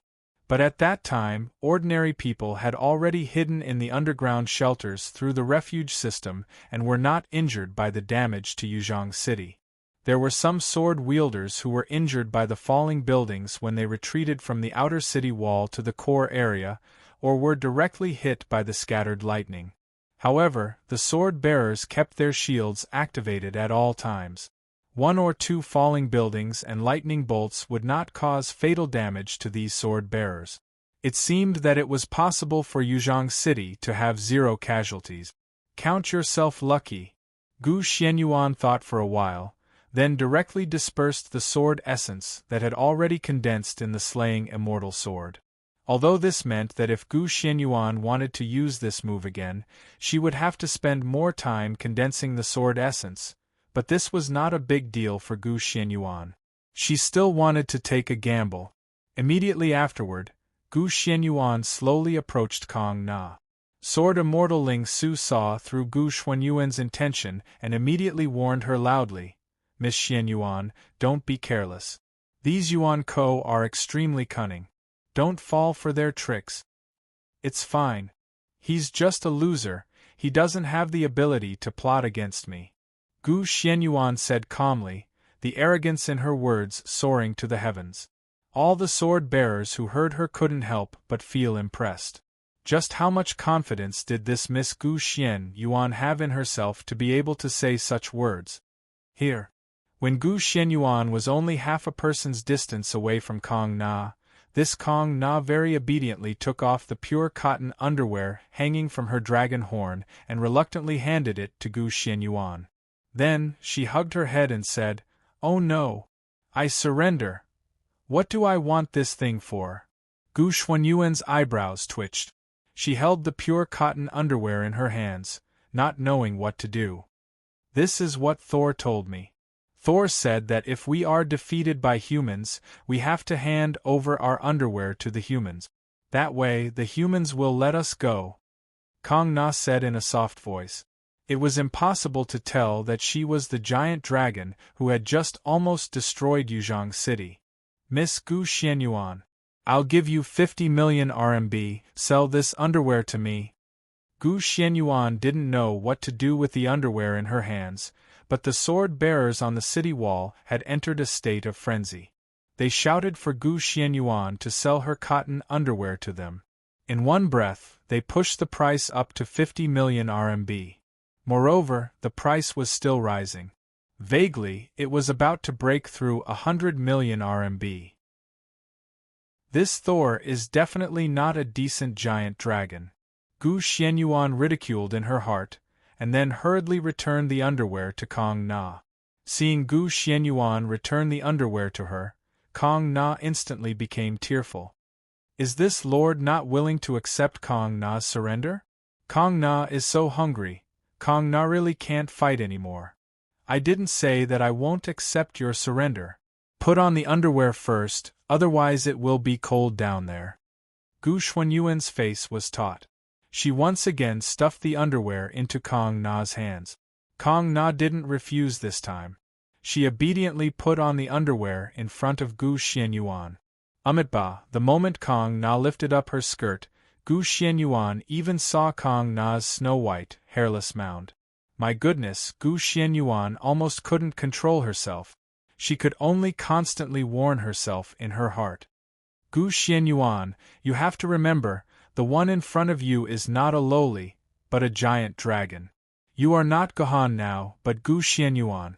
You must not have any crooked thoughts. Why did you surrender?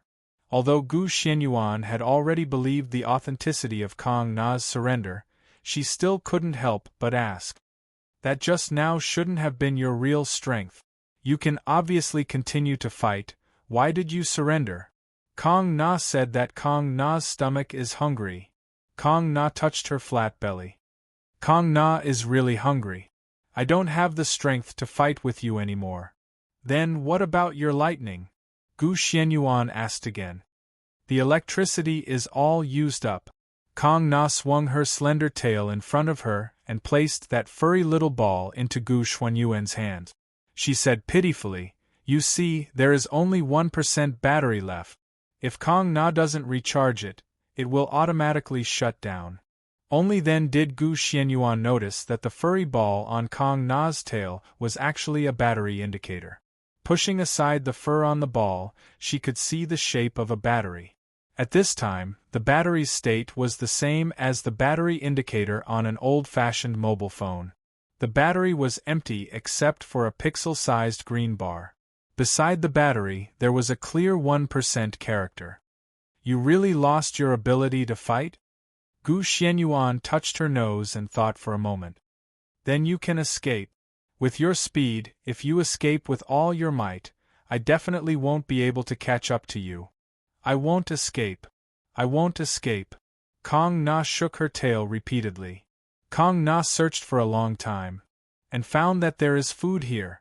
Xiao Lin said that as long as I surrender, I will have food to eat. Where's Kong Na's food? My goodness, she just surrendered and she already directly asked Gu Xianyuan for food. It seems that the ultimate purpose of this little lowly's surrender was to get the food she wanted. What do you want to eat? Gu Xianyuan raised this question that had been bothering her for a long time. She really didn't know what this little lowly Kong Na wanted to eat that made her so stubbornly pester Yuzhong City. Could it be that Yuzhong City really had some unique food? I don't know. Kong Na lowered her head in frustration and played with her fingers. I only know that there is food in the eggshell, but I don't know what the food is. But Kong Na promises that as long as you let Kong Na in, Kong Na will definitely find Kong Na's food. Let you in? Gu Xuanyuan's brows furrowed even tighter. What kind of joke was this? This was a flood-level Yuan Ko, and the dimensional wall in the core area was the last barrier in the core area of Yuzhong City. Once this flood-level Yuan Ko was let in, if she went on a killing spree and unleashed her lightning, even Gu Xianyuan wouldn't be able to do anything to Kong Na. At that time, Yuzhong City would lose at least tens of thousands of lives. Senior Sword Immortal Ling Su, does our Yuzhong City have any talismans or equipment that can restrain a flood-level Yuan Ko? It was definitely impossible to bring Kong Na into the core area of Yuzhong City, but Gu Xianyuan remembered that there was some special equipment in the Yuan Ko Research Institute that could restrain Yuan Ko. As long as these special equipment were worn on Yuan Ko's power would be completely restrained. In this way, the core area of Yuzhong City shouldn't be in any danger. I'm not sure about this either. Let me ask the dean there. Sword Immortal Ling Su seemed to have become Gu Xuanyuan's errand boy. Just now, he helped Gu Xianyuan ask about the number of deaths, and now he was helping Gu Xianyuan with the problem of restraining the equipment. After a while, Sword Immortal Ling Su excitedly told Gu Xianyuan that there was indeed a piece of equipment in the Research Institute that could control a flood-level Yuan Ko. Then, he handed a collar, a saddle, and a rein to Gu Xianyuan. Together, these three items formed the equipment to control a flood-level Yuan Ko. Chapter 1105. Are you trying to make me a dragon knight? Gohan couldn't help but complain as he looked at the saddle-like Yuan Ko control device in his hand. This was found in the warehouse of the Research Institute.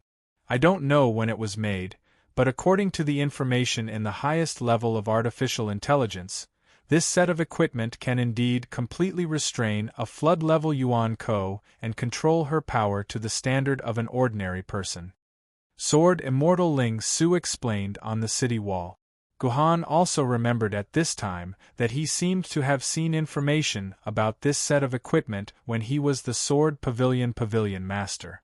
It was just that the equipment had already existed in the Yuzhong City Research Institute when the highest level of artificial intelligence was established. Because it was too old, Yuzhong City couldn't find any information about this set of equipment. However, Jendi of Yuzhong City had once used this set of equipment to do an experiment, and it was indeed able to control a flood-level Yuan Ko, so it was recorded in the highest level of artificial intelligence. However, since the Sword Emperor's death, Yuzhong City no longer had the opportunity to capture the run-level Yuan Bandit alive, so this set of equipment had been lying in the Research Institute to collect dust. It wasn't until today that Gohan took it out. This is a set of equipment that can completely restrain your power. You can either put on this set of equipment and follow me into the city, or leave Yuzhong City immediately. It's your choice. Seeing that Kong Na didn't hurt anyone in Yuzhong City, and at the same time took the initiative to surrender to him, Gohan decided to give Kong Na a chance to choose. If Gohan was Kong Na, he would never seal all his power and then take the initiative to put his fate in the hands of the enemy. Let the enemy decide his fate. Therefore, Gohan believed that Kong Na would be the same as him. She would never put on this saddle-like equipment just to get some food from others. But after all, Gohan was not Kong Na, and he could never understand Kong Na's thinking. So when Kong Na happily put on the saddle, and took the initiative to hand the other end of the reins to Gu Xianyuan, Gohan could only helplessly fulfill his promise and bring the dragon into the core area.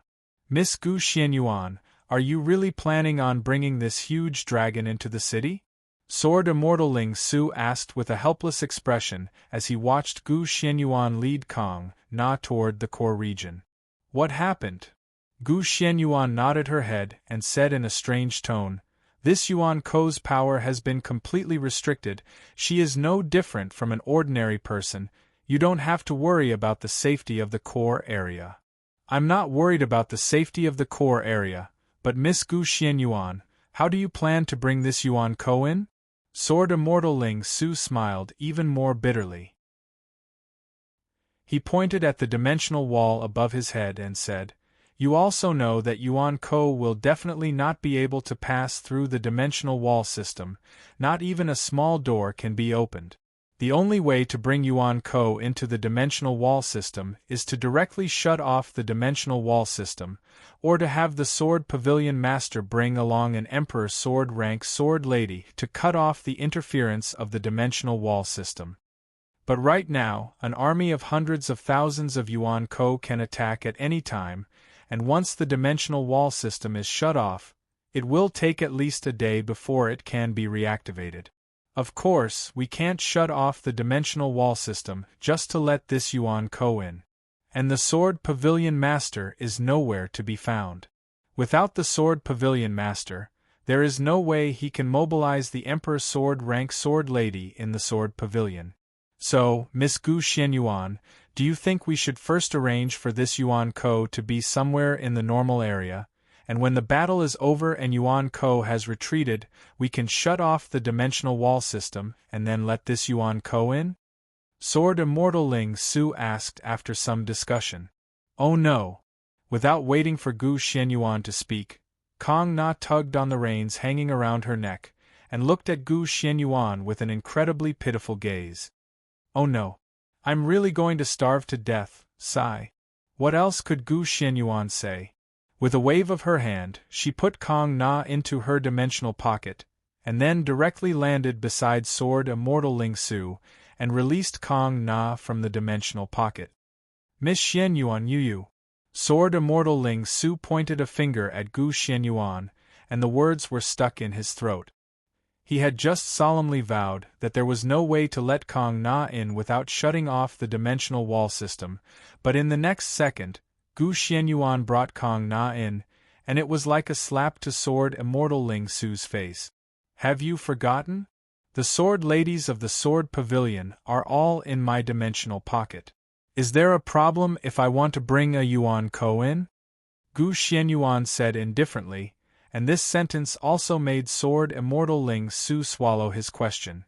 Sword Immortal Ling Su had almost forgotten that Gu Xianyuan had already swept clean the Sword Pavilion in the Sword Pavilion, and the Emperor Sword left behind by heaven-encompassing Jiandi, Yuan Tu Bai, was naturally also in Gu Xuanyuan's hands. With this Emperor Sword, Gu Xianyuan could indeed temporarily block off the dimensional wall system and bring Kong Na in. But here, Gu Xianyuan still told a small lie. It wasn't the Emperor's Sword Yuan Tu Bai that brought Kong Na in, but the Emperor's Sword Xianyuan. Gu Xianyuan couldn't expose the fact that the Xianyuan sword was in her hands, because almost everyone knew that the Xianyuan sword was actually in the hands of Gon. "Senior Ling Su, how far is Yuan Ko's army from Yuzhang City now?" Gu Xianyuan asked with great concern. Now was a race against time, and not a single second could be wasted.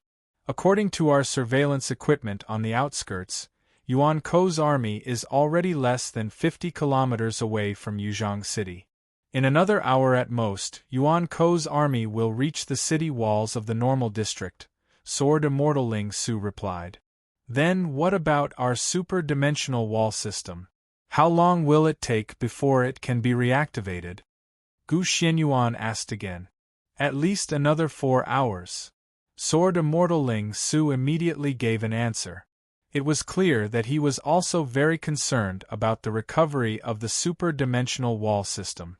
Actually, the super-dimensional wall system has already been repaired. It's just that if we want to reactivate it, we'll have to wait for a day. In another 4 hours that day will be up. "Senior Ling Su, I have something to say, but I'm not sure if I should say it." Gu Xianyuan hesitated for a moment before saying, "At a time like this, there's no need to say it. Miss Xianyuan, you can say whatever you want to say. There's no need to hold back," Sword Immortal Ling Su said. "All right then, I hope that Senior Ling Su can set an example and lead the sword bearers of the core district to the city walls of the normal district and welcome the battle on the outermost city walls," Gu Xianyuan said lightly. Gu Xianyuan said indifferently, and at the same time, her words instantly set off a monstrous wave among the other sword-wielders.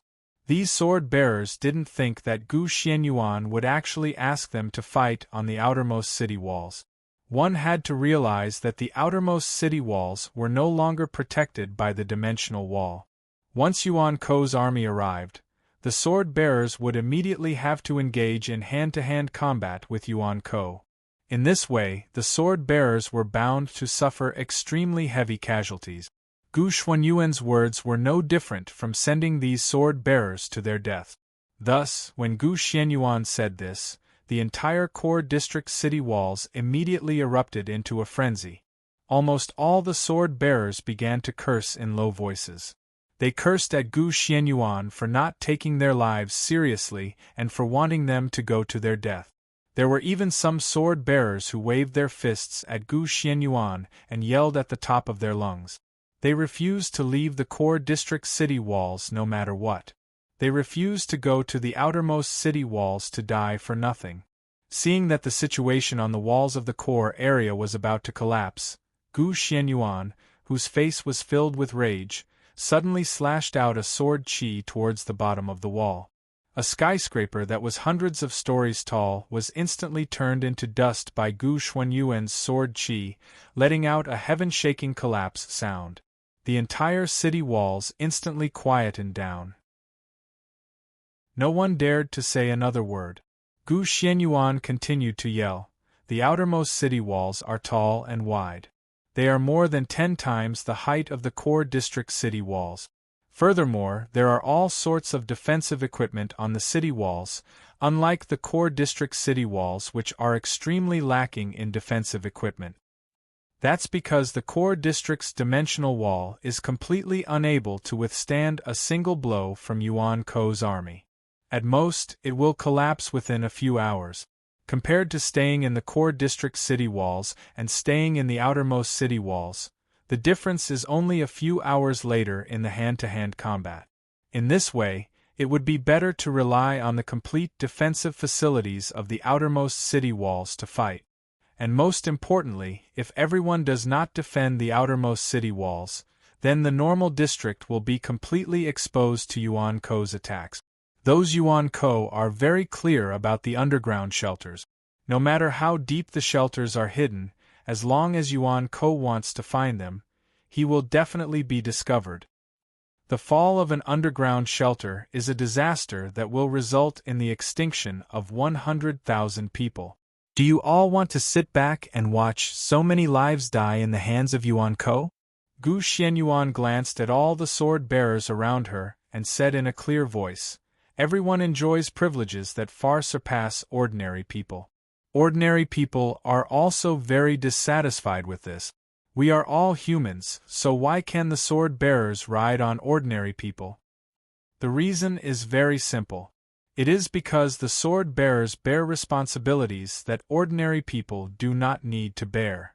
Since the sword-bearers enjoy the worship of ordinary people, then the sword-bearers should fight to protect the lives of ordinary people. Otherwise, everyone does not have the right to enjoy privileges that surpass ordinary people." Under Gu Xuanyuan's gaze, all the sword-bearers silently lowered their heads. And the ordinary people in the underground shelter, who were watching the live broadcast through the television, heard Gu Xuanyuan's words. They were so excited that they could not control themselves. Finally, there was a sword-bearer who said what was in their hearts. They endured the various privileges of the sword-bearers and dedicated all their labor for the superior life of the sword-bearers. What was it for? Of course, it was for the sword-bearers to protect their lives. When they heard the sword-bearers say that they would rather die than go to the outermost city walls to fight, everyone's heart was filled with despair. Because these people knew in their hearts that if they did not defend against Yuan Ko's army at the outermost city walls, then they who were in the underground shelter in the normal district would definitely die. So when they heard Gu Xuanyuan's impassioned speech, everyone was extremely excited. Gu Xuanyuan's perfect goddess-like image was firmly imprinted in their hearts. This also laid a solid foundation for Gu Xuanyuan's unparalleled popularity in Yuzhang City in the future. Chapter 1106. Miss Xian Yuan, you don't have to say any more. I'm going now. One of the ancient sword wielders, who had been complaining about not wanting to fight, raised his sword mistress in shame. He then walked down the wall of the core area without hesitation and headed for the outermost wall. The sword-bearer recalled his childhood. He was not a child of a sword-bearer family. His ancestors had never produced a sword-bearer for more than a dozen generations, so he had always lived in an extremely crowded beehive with his parents. Because his income was extremely low, he often ate the nutrient solution provided free of charge by Yuzhang City when he was a child. That tasted like wax, and he had been eating it for 10 years. But what puzzled him was that even though his family was so poor, his parents still saved up a lot of money. They used the money to buy some delicious food that he couldn't eat and stood guard at the gate of Yuzhang City. When they encountered sword-bearers who had returned from fighting outside the city, they would immediately rush up and deliver the food to the sword-bearers. When he was a child, he did not understand why they would give the money and food they had painstakingly saved up to sword-wielder who had nothing to do with them. Then his mother told him that it was because the sword-wielder was fighting outside that ordinary people like them could live safely in the city and enjoy the free nutrient solution. People had to learn to be grateful. They had to be grateful to the sword-wielder who risked their lives to fight for the safety of everyone. They had to let these sword-wielder feel the gratitude that came from being protected by them. From then on, his greatest wish in life was to become a powerful sword-wielder and protect these lovely citizens. Later on, he really became a sword-bearer, but his original intention had changed. The source of his dream of becoming a sword-bearer seemed to have dissipated completely, until today when he heard Gu Xuanyuan's words. He remembered the scene of his mother handing over the food that she had saved up to those sword-bearers when he was young. How can I let down these people who need my protection? Thinking of this sword-wielder could no longer bear the condemnation of his conscience. At the same time, his childhood dream burst forth, and he was the first to rush down the wall, choosing to fight for these people who needed his protection. I'm going too. A female sword-wielder immediately followed behind the previous sword-wielder. She also remembered her own past. However, she was different from the previous sword-bearer. She was born into a sword-bearer family. Her father and grandfather were both sword-bearers. However, her father and grandfather died in front of her at the same time. It was during the Great Invasion 15 years ago. In order to protect an underground shelter that Yuan Ko had found, her father and grandfather gave up the opportunity to escape and used their own bodies and sword maidens to block the entrance of the underground shelter. In the end, they perished together with the attacking Yuan Ko. She still remembered her father's last words to her before he died. Don't cry. Fight for the people you need to protect. This is the fate of every sword-bearer. She had always remembered this sentence, and it was this sentence that encouraged her to follow her grandfather and father's path and become a swordsman. In the end, she even advanced to the level of a famed swordsman. However, in the past 2 to 3 years, she had followed her superior, the sword spirit Mu Shui. She could not help but have many different thoughts. She understood what power struggles were, understood what it meant to preserve strength, and understood what it meant to be alive. She gradually sank into this atmosphere and gradually forgot her own heart. It was only at this moment when she heard Gu Xuanyuan's words that her heart woke up from the haze and made a real choice. The story of these two people was unique because it only happened to them. However, such stories were also stories everywhere because the core had never changed. That was the mission of the sword-bearers. Protect the people who need to be protected. Countless sword-bearers remembered their original intentions of becoming sword-bearers. They remembered the heroic words they had said when they were young. They finally woke up from their dreams and knew what they should do. Therefore, a large number of sword-bearers followed the two people and walked towards the outermost city wall. The entire Yuzhong city was finally ignited by Gu Xuanyuan's declaration.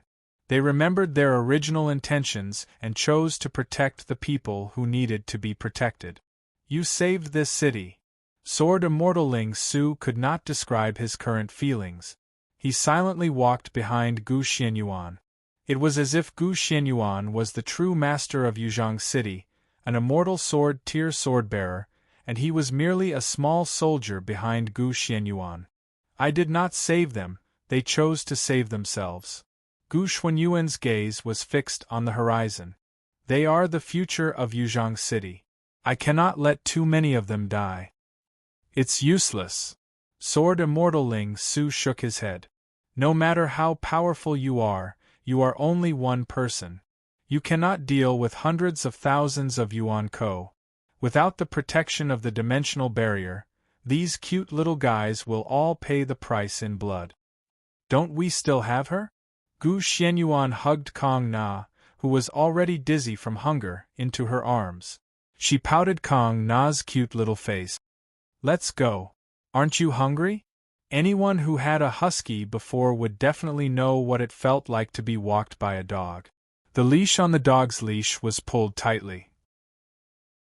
As the owner, there was no way you could resist the strength of a sprinting husky. You could only be dragged around by the husky. Even if you accidentally fell to the ground, the husky would continue forward without a care. It was indeed a very strange feeling. Now, Gu Xianyuan was almost experiencing the same feeling. Kong Na, who had a pair of short and thick legs, ran quite quickly. The leash around her neck was already stretched to its limit. She dragged Gu Xianyuan behind her as she ran with large strides. Her own speed was almost comparable to that of a speeding car. Even Gu Xianyuan couldn't tell which way was north because of Kong Na. Finally, Kong Na stopped in front of a warehouse with a large skull logo on the outside. Miss Gu Xianyuan? Miss Gu Xianyuan, why are you here? Guarding the warehouse door was actually a small team of special forces armed with live nuclear weapons. It was a very rare special forces in Yuzhong City that relied on firearms to fight. Such special forces were mentioned in the previous chapter. The guns in their hands could cause harm to Yuan Ko and the sword wielder. However, with Yuan Ko's physique, if he was caught unprepared, he would not necessarily die even if he was hit by hundreds or thousands of bullets. But no matter how strong the sword wielder was, if he did not activate his personal shield and was caught unprepared, as long as he was hit by a bullet, he could possibly lose his life here. Rather than saying that such special forces were used to deal with Yuan Ko, it was more appropriate to say that they were used to deal with the sword wielder. And this place with the skull logo actually needed a whole team of special forces to guard it. It could be seen that this place must be extremely heavily guarded against the sword wielder. You guys know me? Gu Xianyuan found that after these special forces saw her, they showed an uncontrollable excitement and felt very strange. Miss Gu Xianyuan, we just heard your speech.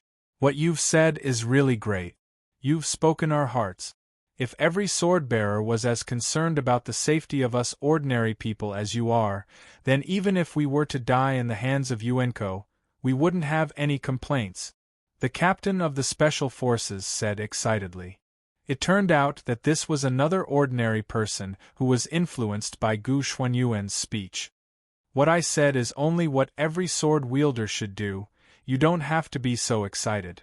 Gu Xianyuan said lightly, at the same time feeling Kong Na's desire for the things in the warehouse.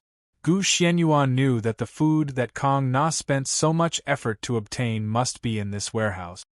Can I go in? Gu Xianyuan asked the special forces team. I'm afraid not.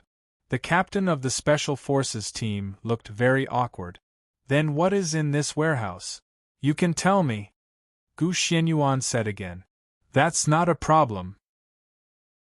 The captain breathed a sigh of relief and said, This is actually the fuel warehouse of Yuzhong City's nuclear reactor. It stores thousands of tons of high-purity nuclear fuel rod. So it's nuclear fuel rods. Hearing the captain's answer, Leng Qingshu vaguely understood what Kong Na's food was. Yuzhong City could not rely on thermal power or large river hydropower to generate electricity. Only the small but extremely efficient nuclear power could meet the electricity needs of Yuzhong City's 40 million people. In the core area of Yuzhong City there was a super-nuclear reactor. This super-nuclear reactor consumed a lot of high-purity nuclear fuel rods to generate electricity every month to meet the electricity needs of Yuzhong City. Naturally, the core area also had a warehouse dedicated to storing high-purity nuclear fuel rod. Even after 1,000 years of highly advanced technology, nuclear fuel was still an extremely unstable substance. Once it was leaked, it could cause immeasurable harm to the citizens of Yuzhong City. That was why a large number of people were needed to guard this warehouse. At the same time, sword-bearers were strictly prohibited from entering the warehouse. As for our Kong Na, as a lightning dragon, the lightning in her body could not have appeared out of thin air. From Kong Na's urgent need for nuclear fuel, it could be seen that the lightning in Kong Na's body actually came from a nuclear reaction. Kong Na herself was a super-nuclear reactor, so she could have an endless supply of electricity and become a powerful lightning dragon. The truth was already in front of Gu Xianyuan. If she did not let Kong Na eat these nuclear fuel rods, she would not be satisfied to work for Gohan. How about this? Send a message to Sword Immortal Ling Su and tell him that I want to go in. Don't worry, Gu Xianyuan said to the captain. Miss Gu Xianyuan, it's really dangerous inside. Even if you are a sword bearer, you will inevitably be harmed by the radiation. If we want to go in, we have to go through 3 or 4 hours of radiation protection before we can enter. Why don't you follow us to go through the radiation protection before going in? Do you think I have 3 or 4 hours for you? Gu Xianyuan patted the captain's shoulder. Send a message to Sword Immortal Ling Su. He will understand. With no other choice, the team leader could only call Sword Immortal Ling Su. After some communication between Sword Immortal Ling Su and Gu Xianyuan, Sword Immortal Ling Su finally agreed to Gu Xuanyuan's request. He ordered the team leader to let Gu Xianyuan and Kong Na into the nuclear fuel warehouse without any radiation protection. Chapter 1107. Because a nuclear leak would cause immeasurable damage to the residents of Yuzhong City, this warehouse was equipped with all kinds of defensive facilities. It looked like a huge warehouse that covered an area of more than 10 square kilometers, but 95% of this warehouse was equipped with all kinds of protective facilities. This warehouse was like a Russian matryoshka doll, with protective houses within protective houses. In the end, there were more than 20 protective houses together to finally form this nuclear fuel warehouse. The core few protective houses were all filled with lead, while the outer few protective houses were filled with all kinds of inert gases. If a normal person didn't bring an oxygen mask into the warehouse, they would directly suffocate in the warehouse. Gu Xianyuan didn't do any other anti-radiation treatment. She just took a set of oxygen equipment from the management room and entered the warehouse. Gu Xianyuan didn't feel anything in the first few protective houses, and it was no different from a normal environment. At the same time, the radiation monitoring in the protective houses was maintained at a normal level, about the same level as the radiation outside. But after entering the 11th protective house, she could clearly see that the radiation began to increase rapidly, far exceeding the normal level. When she came to the core few protective houses, Gu Xianyuan could even feel many extremely tiny particles that were like blades hitting her skin. These particles quickly passed through Gu Xuanyuan's skin, attempting to penetrate her internal organs. While these particles were trying to enter Gu Xuanyuan's body, they were also constantly killing all the normal cells they encountered along the way. Gu Xianyuan soon felt that all the functions of his body were rapidly deteriorating, and it seemed like it wouldn't be long before he would die in the warehouse. The radiation problem is really a big problem. Gu Xianyuan sighed. Her experiment with nuclear radiation had come to an end. Sword Qi flew out from the slaying immortal sword in her hand, and then completely surrounded Gu Xianyuan, helping Gu Xianyuan to come into contact with the radiation. Originally, the sword wielder's personal protective shield was the best protection against nuclear radiation. The reason why Sword Immortal Ling Su allowed Gu Xianyuan to directly enter the warehouse without any prior protection was because he felt that with the personal protective shield, Gu Xianyuan wouldn't have too much of a problem. However, what Sword Immortal Ling Su didn't know was that Gu Xianyuan was currently in a semi-synchronized state with the slaying immortal sword, so she couldn't replace the other sword maidens at all. Furthermore, the slaying immortal sword itself couldn't provide a personal shield, so Gu Xianyuan could only use extremely complicated sword-intent defensive measures to just barely keep the radiation at bay. However, the sword qi protection method was ultimately not as perfect as the personal shield, so there was still some radiation that penetrated the sword qi protection and entered Gu Xuanyuan's body, killing the cells in Gu Xuanyuan's body, seemingly trying to trigger some DNA mutations. Seeing that the situation was a bit off, Gohan couldn't help but feel a bit regretful. He had been a bit too confident in his own strength, causing him to suffer a setback. Just as Gohan was considering how to deal with the radiation, the immortal execution sword, which had been silent all this while, suddenly spoke up in surprise. Chaos Chi? There's actually chaotic energy here. Wow. Your sword can actually speak. The immortal execution sword's words didn't matter much, but it gave Kong Na, who was following beside Gu Xianyuan, a fright. Come to think of it, this little guy had fought quite a few times with the sword maidens, yet he was even surprised by the fact that the sword maidens could speak. As she spoke, Kong Na squatted down beside the immortal execution sword curiously. She used her little finger to tap the blade of the immortal execution sword and said softly, "Can we be friends? I have no interest in making friends with a Western bug like you," the immortal execution sword said disdainfully, but Kong Na didn't get angry. Instead, she stared at the immortal execution sword curiously. What chaotic energy are you talking about? What's chaotic energy? Gu Xianyuan took Kong Na into her arms, so that Kong Na wouldn't disturb the immortal execution sword.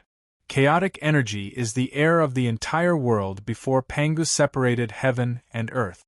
It is also the most primitive, most chaotic, most violent, and most stable energy in the world. Before Pangu separated heaven and earth, all the Khanate demon gods relied on chaotic energy to cultivate.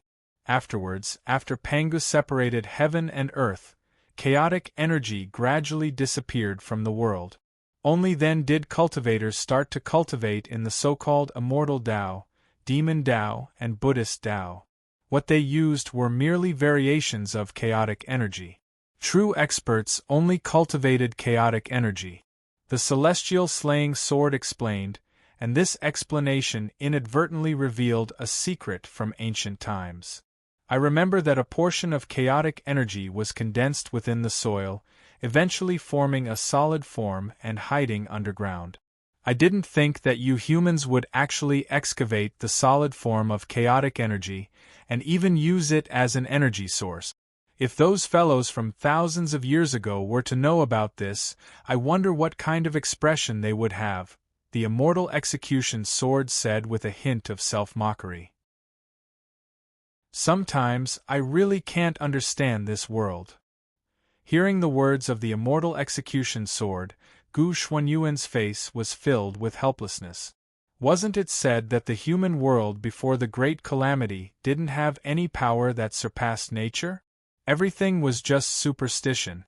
But there's the Wu people, the demon race, and the chaotic energy you speak of. What was the earth like before the great calamity?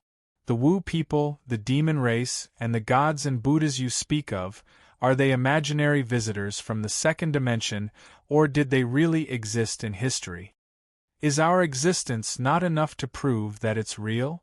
The blade of the immortal execution sword trembled. I don't want to talk about what happened back then, but I can at least guarantee you that all the sword ladies are real. Otherwise, they wouldn't be protecting this world. Alright. Gu Xianyuan nodded thoughtfully. Since you said that this nuclear radiation is the so-called chaotic energy, then do you know how to deal with this chaotic energy? My body is already somewhat unable to withstand it. Chaotic energy can only be refined into one's own essence qi when one's cultivation reaches an extremely high level. Although your current strength is comparable to some peak fiend gods, in the end, you still have to borrow the power of the sword ladies. It's impossible for you to refine this chaotic energy with your own cultivation. However, I can teach you a way to store the chaotic energy so that it won't harm your body. After the immortal execution sword finished speaking, it transmitted an extremely complicated and cumbersome method to Gohan's mind through its thoughts. Gohan was indeed a genius. He only needed to go through such a complicated and cumbersome method 3 or 4 times in his mind to understand most of it. He began to circulate it according to the method. As expected, the radiation that pervaded his body, which was also the chaotic energy in the mouth of the immortal execution sword, was controlled. Just as he was about to gather all the chaotic energy in his lower dantian according to the method in the method, suddenly, Gohan felt a purple aura flash through his body, absorbing all the chaotic energy that Gohan had painstakingly controlled. Then, the purple aura disappeared without a trace, as if it didn't exist in Gohan's body at all. I remember now. This seems to be something that fleeting Maple put into my body. Gohan suddenly remembered that when he had first arrived at Radiance Amusement Park, he had met the stabilizer of another world, military governor Fleeting Maple. And this military governor had placed something called primordial purple aura into his body, saying that it would help him in the future. However, after the primordial purple aura entered Gohan's body, it could no longer be found. Gohan specially searched for it a few times, but to no avail. Only then did he gradually forget about the primordial purple aura. He didn't expect that at this moment, the primordial purple aura would appear on its own and absorb all the chaotic energy that Gohan had painstakingly accumulated. Immortal Execution Sword Lady. The primordial energy that I was controlling was all absorbed by the primordial purple aura. Will there be any danger? Although he didn't think there was any danger, Gohan still asked the immortal execution sword to be on the safe side. The primordial purple aura is the mother of the great Tao. It can absorb anything. The immortal execution sword stopped mid-sentence. After a long while, it said in disbelief, "What did you say? What did you say absorbed your chaotic energy? Why? Is there something special about this primordial purple aura?" Seeing the immortal execution sword's reaction, Gohan sensitively realized that the primordial purple aura wasn't as simple as he had imagined. "Are you sure that's the primordial purple aura?" the immortal execution sword asked in disbelief. "I'm not sure." Gohan shook his head. "The person who gave it to me told me that it's called the primordial purple aura. As for whether it's really the primordial purple aura, I don't know either. I hope it's true." The immortal execution sword took a deep breath. "If that's the case, you might really be able to fight those thieves. By the way, remove your sword chi defense. The chaotic energy is good for the primordial purple aura." The immortal execution sword added. While Gohan and the immortal execution sword were talking, Gu Xianyuan finally arrived at the last door. At this time, according to the radiation warning in the safe house, the radiation here had reached tens of thousands of times the normal level. Any human who came here without protection would instantly die in less than 3 seconds, and then turn into a pile of protein that would never rot. According to the Immortal Execution Sword's instructions, Gu Xianyuan took the risk to remove the sword qi defense. A large amount of radiation rushed into Gu Xuanyuan's body without any obstruction. Under the effect of the secret art that the Immortal Execution Sword gave to Gu Xianyuan, it was quickly gathered by Gu Xianyuan and then swallowed by the primordial purple aura. At the same time, because the primordial purple aura kept appearing, Gohan could finally feel the existence of the primordial purple aura more clearly. The feeling of this primordial purple aura gave Gohan a very strange feeling. It was clearly just a chi, but for Gohan it was like a world with life and rules. Chapter 1108. Putting aside his thoughts about the primordial violet gas and chaotic gas for the moment, Gu Xianyuan was surprised to find that in this radiation warehouse that was enough to kill any human, Kong Na was like a fish in water, as if the radiation did not exist. Kong Na, do you feel the radiation around you? Gu Xianyuan asked Kong Na, do you feel any discomfort? Yes. Kong Na nodded vigorously. After smelling this fragrance, Kong Na is even hungrier. Well, it seemed like the radiation did not have any negative effects on Kong Na. Thinking about it carefully, this was a very normal thing. After all, Kong Na ate high-purity nuclear fuel rods as food. How could she be afraid of the radiation emitted by these food? The last door of the warehouse slowly opened, and the final warehouse used to store the high-purity nuclear fuel rods finally appeared in front of Gu Xianyuan. Silver-white high-purity nuclear fuel rods were inserted into the fuel racks made of lead, leaving only a silver-white handle exposed outside. As long as the handle was pulled, the nuclear fuel rods could be taken out. Roughly estimating with the naked eye, there were more than 100,000 high-purity nuclear fuel rods inserted into the rows of rack. From Gu Xuanyuan's point of view, it looked like neatly arranged beehives, or like an ice shelf filled with popsicles. Incredible! After Kong Na saw the high-purity nuclear fuel rods, her entire dragon seemed to be so happy that she almost fainted. If not for Gu Xuanyuan's tight grip on Kong Na's reins, Kong Na would have already pounced on these high-purity nuclear fuel rods and gorged herself. Let me go. I want to eat. Kong Na struggled with all her might, but unfortunately, under the confinement of this set of confinement equipment, Kong Na was just a little lowly with a little bit of strength, unable to break free from Gu Xuanyuan's grasp. Can we discuss something? Gu Xianyuan hugged Kong Na in her arms and said with a face full of smiles. Can we eat after we've discussed it? Kong Na's small eyes rolled up and down, looking impatient. Yes. Gu Xianyuan nodded, then whispered in Kong Na's ear. Incredible! Kong Na pouted and said. Speak human language. Gu Xianyuan slapped Kong Na's dragon butt. No problem. Kong Na revealed a sharp, leave everything to me expression. Before the Great Apocalypse, the uranium-235 content of nuclear reactor fuel rods was about 3%, which was considered an extremely low-purity fuel rod. However, the super-nuclear reactor used in Yuzhong City was different.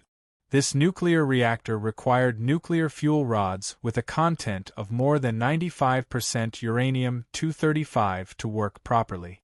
This was also a high-purity nuclear fuel rod. Every single nuclear fuel rod taken out of this warehouse and placed in the outside world could instantly kill off all the humans in the building. The population of the entire core area would be affected, and in the next 50 years, tens of millions of deformed children might be born. This was a very frightening outcome. Moreover, these high-purity nuclear fuel rods could not be stored in a dimensional pocket. A high-purity nuclear fuel rod could completely destroy the spatial structure of a dimensional pocket within 3 days, turning the dimensional pocket into an ordinary pocket. The items originally stored in the pocket would also completely disappear from the dimensional space. Therefore, humans would build a special physical warehouse to store high-purity nuclear fuel rod. Otherwise, it would be better to just store them in a dimensional pocket, which was safe and didn't take up too much space. Such a terrifying high-purity nuclear fuel rod that even a dimensional pocket couldn't deal with was no different from a popsicle sold for 1 yuan in a store in Kong Na's hand. Kong Na's small hand would often grab more than 10 high-purity nuclear fuel rods at the same time, and then stuff them all into her mouth in one breath. Right, Kong Na's mouth was also very special. It usually looked small, and even her fist couldn't fit in it. But when eating these fuel rods, Kong Na's mouth opened to the size of a volleyball, and in one bite, she bit off half of the long nuclear fuel rod, and in 2 bites, she ate all of it into her stomach. Gu Xianyuan was too lazy to care about Kong Na, who was eating heartily. She walked alone to a row of fuel rods and pulled out a nuclear fuel rod. Even though she was holding the handle made of lead at the back of the fuel rod, Gu Xianyuan felt a burning pain in her fingers, as if she was holding a burning wooden stick in her hand. Gu Xianyuan tentatively put one of her fingers directly on the high-purity nuclear fuel rod, but her finger instantly lost all feeling. The finger that was originally full of flesh and blood seemed to have touched a high-temperature popsicle, and began to melt rapidly, and finally became a puddle of rancid meat juice, dripping to the ground. Gu Xuanyuan's body was now far stronger than an ordinary person's body, but she still couldn't withstand the corrosion of this high-purity nuclear fuel rod. It was just that she didn't know how damaging this high-purity nuclear fuel rod was to Yuan Ko. The damage that nuclear weapons could do to Yuan Ko had always been a focus of human debate. According to historical records, at the beginning of the apocalypse, when their country was on the verge of extinction, North Korea was the first to use nuclear weapons. Later, other countries also used nuclear weapons, trying to use nuclear weapons to destroy Yuan Ko. However, after the nuclear weapons exploded, humans were surprised to find that even a large number of Yuan Ko, who was at the center of the explosion, survived and did not suffer any fatal injuries. When nuclear weapons, the last trump card of humans, lost their effect, the entire human government completely collapsed. Only the Chinese government, due to its ability to unite and the fact that the Sword Lady was the first to appear in China, finally protected the last human capital, Old Yanjing City, for a full 3 years. Until Old Yanjing City collapsed, Kanzu led the remaining people to hide in the dimensional rift. Therefore, humans had always thought that nuclear weapons had no lethality against Yuan Ko, and for a period of time, this was an irrefutable truth. However, after humans created high-purity nuclear fuel rods, they realized that the truth did not seem to be like this. The reason why nuclear weapons such as atomic bombs and hydrogen bombs had no effect on Yuan Ko was that the radiation emitted after their explosion was far inferior to the high-purity state. On the other hand, as long as the nuclear fuel rod's purity was high enough, it could still cause damage to Yuan Ko. 95% was the limit that humans could achieve at present, but after experiments, it only had a little effect on the tiger-level Yuan Ko. However, research showed that if the purity could be raised to 98%, it could also cause fatal damage to the dragon-level Yuan Ko. If it was raised to 99%, it could cause damage to the meteor-level Yuan Ko. If it was raised to 99%, it could cause damage to the eternal-level Yuan Ko.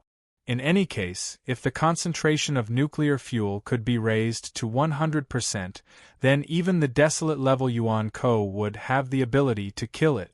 However, this was only the inference of scientists from beginning to end, because no one had ever been able to raise the purity to more than 95%, so no one had ever been able to verify these conjectures. All along, the scientific research community had been arguing about the damage nuclear fuel could do to Yuan Ko. The topic returned to Gu Xianyuan. After coming into contact with the high-purity nuclear fuel rod, A large amount of primal chaos chi entered Gu Xuanyuan's body through her rotten fingers, and the primordial purple chi in Gu Xuanyuan's body began to devour the primal chaos chi that seeped into Gu Xuanyuan's body even more frantically. Gu Xianyuan suddenly had an idea, and slowly moved the high-purity nuclear fuel rod closer to her heart, because this primordial chi was usually hidden in Gu Xuanyuan's heart.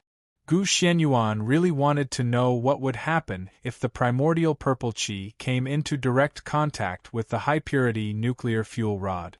In the end, it turned out that Gu Xianyuan was courting death. When the high-purity nuclear fuel rod approached Gu Xuanyuan's chest, Gu Xianyuan immediately felt that her heart began to die, and in the blink of an eye, it turned into a piece of charred mud, and her whole person was about to faint. Fortunately, Gu Xianyuan was prepared. When he was about to pass out, he bit the capsule with his sovereign blood in it and threw the high-purity nuclear fuel rod in his hand. Under the effect of the sovereign blood, the necrotic heart was repaired, and Gu Xianyuan very narrowly escaped with her life. After finding the high-purity nuclear fuel rod that Gu Xianyuan threw out, she found that about half of the high-purity nuclear fuel rod had disappeared. Immediately after, Gu Xianyuan found that the primordial purple chi in her body had disappeared without a trace again, and she no longer had the slightest interest in the primal chaos chi in Gu Xuanyuan's body. Gu Xianyuan immediately reacted.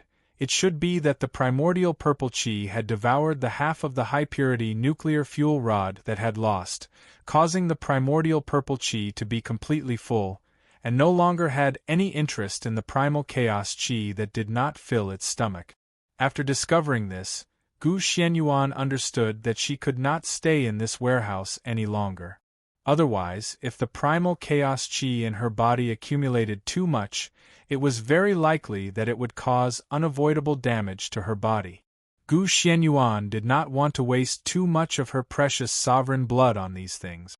Gu Xianyuan hurriedly found Kong Na, who was still gorging herself. Kong Na was indeed a giant dragon, and in just a few minutes, she had completely devoured half of the high-purity nuclear fuel rod in the warehouse. From the looks of it, it seemed like it would not be a big deal even if she ate all the nuclear fuel rods in this warehouse. Kong Na, are you full? Gu Xianyuan asked. Oh no. Kong Na's stomach is still very hungry. Kong Na said with a flushed face. You can eat in the future. Otherwise, you'll have to bear the consequences. Gu Xianyuan completely ignored Kong Na's strong objections, and under Kong Na's reluctance, she led her out of the warehouse. As for those high-purity nuclear fuel rods that had been eaten, she would leave them to Sword Immortal Ling Su to worry about. Chapter 1109. They're here. When the vast number of sword-bearers walked towards the outermost city wall under Gu Xianyuan's encouragement, everyone's blood was boiling. But when they stood on top of the city wall and saw the endless Yuan bandit army charging towards the city wall, fear once again took over their hearts. Some of the sword-bearers were so scared that their legs were trembling. Half of their lofty sentiments and lofty aspirations from before had also been lost. Everyone, hold on. In 3.5 hours, our super-dimensional wall system will be able to reactivate. As long as everyone can hold on for 3.5 hours, victory will be ours.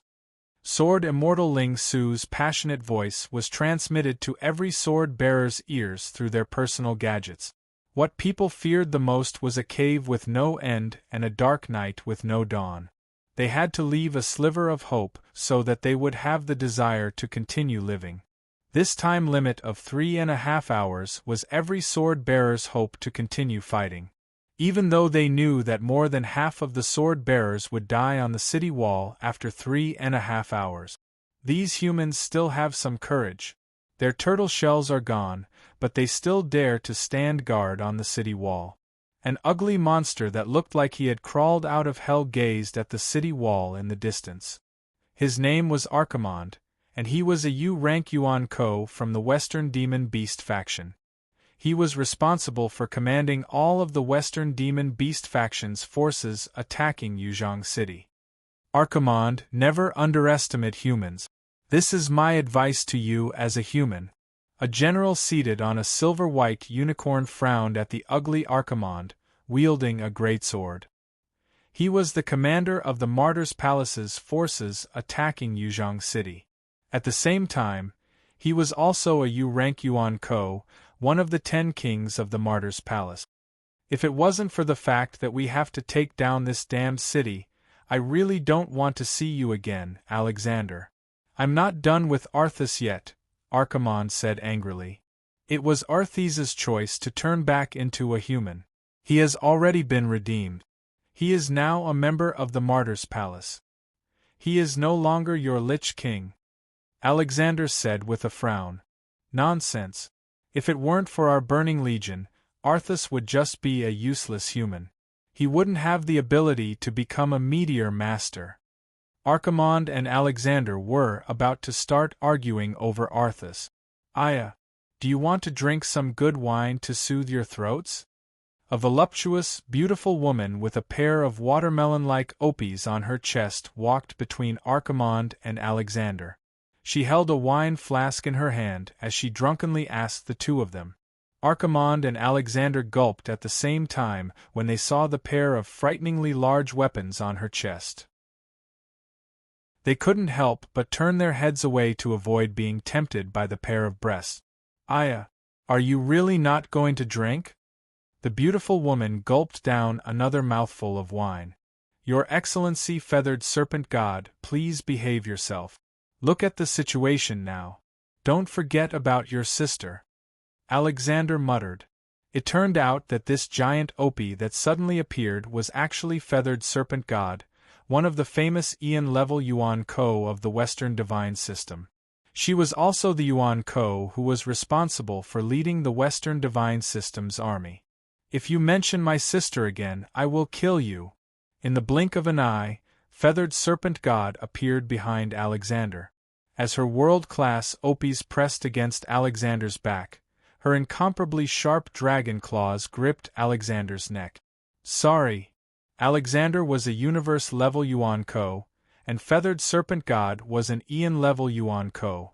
Alexander was no match for feathered serpent god.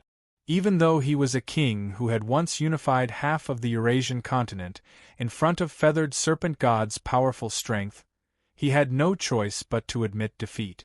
That's right. You can eat whatever you want, but you can't say whatever you want. Feathered serpent god pushed Alexander away and gulped down another mouthful of wine. She said with some dissatisfaction, Where are the people from the Fuso divine system and the heavenly court? Why aren't they here yet? Behind him, countless ugly monsters, orcs, undead, and all kinds of strange soldiers belonging to the Western divine beasts let out uniform howls. The entire ground seemed to tremble along with their howls.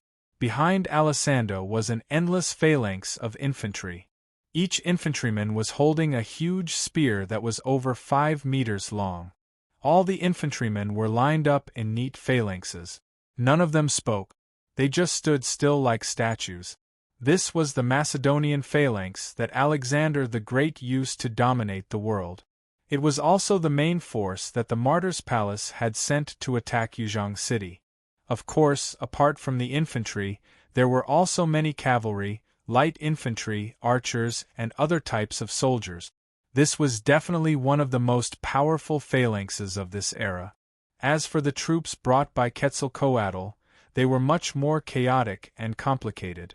Among them were Aztec warriors with terrifying masks, paladins in golden armor, and even Saint Seiya in holy clothing. In addition, there were all kinds of monsters. However, compared to the terrifying monsters of the Western divine beasts, the monsters that feathered serpent god had brought should be called holy beasts. This was because these monsters were basically pure white, including unicorns and flower fairies that belonged to the Western divine system. They gave off an incomparably holy feeling. The troops that these three forces had brought together numbered more than 100,000. According to feathered serpent god, the troops of the Fuso divine system and the heavenly court had yet to appear. This meant that there were probably more than 150,000 troops attacking Yuzhong City. Without the protection of the super-dimensional defense system, this would definitely be a battle with a great disparity. What do you guys think? Should we wait for those two who are late, or should we attack now? Feathered Serpent God asked Archimonde and Alexander. Of course we're going to attack. I can't wait to smell the burning blood. Archimonde's skin, which was like volcanic rocks, began to tremble. This was how Western divine beasts were. They were always eager to fight and kill. Without their turtle shells, these weak humans are far from being a match for the Macedonian warriors. Let's get rid of these humans, Alexander said. All right. Since that's the case, let's attack. Feathered Serpent God concluded. The battle had just begun, but it had already fallen into an extremely tragic situation. The monsters of the Western divine beasts were the first to reach the city walls. They frantically used their bodies to attack the sturdy city walls that had been reinforced with dimensional alloys. The entire city walls trembled under their attack. It was as if the entire world was about to collapse. Everyone, don't panic. Our city walls are very sturdy. These divine beasts can't break through them. Let them do it themselves. Now, everyone, release your sword maidens and prepare to receive the attacks from the sky. Sword Immortal Ling Su's voice sounded in the ears of all the divine beasts. Sword Immortal Ling Su was right. The first attacks to reach the city walls were indeed attacks from the sky. Regardless of whether it was the ferocious demon-winged birds, the simple and honest two-legged flying dragons, or the holy and pure divine sky falcons, these flying divine beasts that belonged to different factions of Yuan Ko were all mixed together at this moment. They launched a series of surprise attacks against the human divine beasts on the city walls. Open the entrance to the safety wall immediately. All divine beasts, enter the safety wall immediately. Sword maidens, stay on the city walls and prepare for battle. At Sword Immortal Ling Su's command, circular entrances would open every few hundred meters or so on the city walls. All the divine beasts would immediately enter these entrances. When all the divine beasts had entered, these entrances would immediately close again. Only a few ventilation holes were left open. This was the biggest difference between the defensive battles of the city walls after the Great Calamity and the traditional defensive battles of the city walls before the Great Calamity. Once the dimensional barrier system was breached, all the divine beasts would immediately hide behind the safety wall. This way their bodies would be protected by the safety wall, and they wouldn't be directly attacked by Yuan Ko. The ones who were actually fighting were the sword maidens who were controlled by the divine beasts outside. All spirit sword maidens, immediately take to the sky and use area of effect skills to strangle the sky. Under Sword Immortal Ling Su's command, all the spirit sword maidens flew into the sky together and used their area of effect skills to form a blanket of area of effect attack. Most of the Yuan Ko in the sky were rat, tiger, dragon, and dragon tier Yuan Ko. Most of them died to the attacks of the spirit sword maidens in a few moves. However, there were still too few spirit sword tier divine beasts in Yuzhong City. There was no way they could protect most of the airspace above the city walls. Thus, a large number of flying Yuan Ko began to attack the low-level divine beasts. On the other hand, the low-level sword mistresses were having a hard time dealing with the flying bandit. It was difficult for their attacks to land on the agile flying bandit. Most of their attacks were in vain. In just 3 to 4 minutes, a sword mistress's shield had been shattered by the concentrated attacks of the bandits. She was grabbed by the neck by a celestial eagle and thrown into the midst of the Western magical beasts' army below the city wall. In just a few seconds, the bandits had smashed her into pieces. Wah! Within the safety wall, the divine sword maiden spat out a large mouthful of blood. This meant that her sword scar had been completely broken. Her divine sword maiden was also done for. Comrades, pay attention. Once you find that your divine sword maiden's shields are running out of energy, immediately order them to return to their swords. Don't stay outside and fight with these Yuan Ko. Seeing the first divine sword maiden to be broken, Sword Immortal Ling Su couldn't help but grit his teeth and said to the other divine sword maidens. The safety wall was a wall that was specially opened on the city walls. It was used for the divine sword maidens whose shields had run out of energy to hide and recover their sword essence. At the same time, there were also some equipment that could help recover sword essence, as well as public medical pods that specialized in treating divine sword maidens. There were also divine swordsmiths that could repair the divine sword maidens that hadn't been completely broken. However, the flying Yuan Ko was actually not that much of a problem.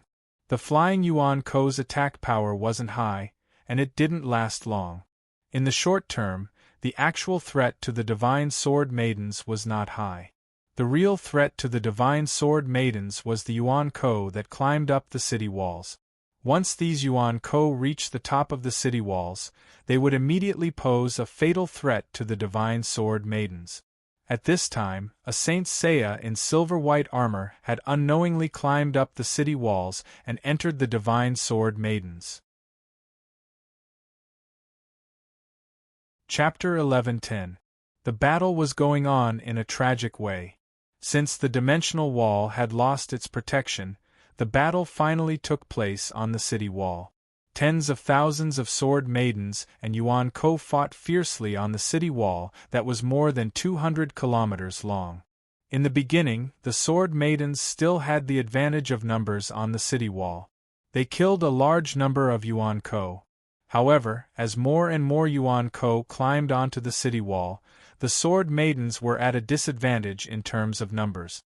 Often, one sword maiden had to face the siege of 2 Yuan Ko. 10 minutes after the battle began, a large number of casualties began to appear. Groups of sword maidens' personal shields were destroyed by Yuan Ko, but their sword maidens could not order them to return to their swords because they were fighting with Yuan Ko.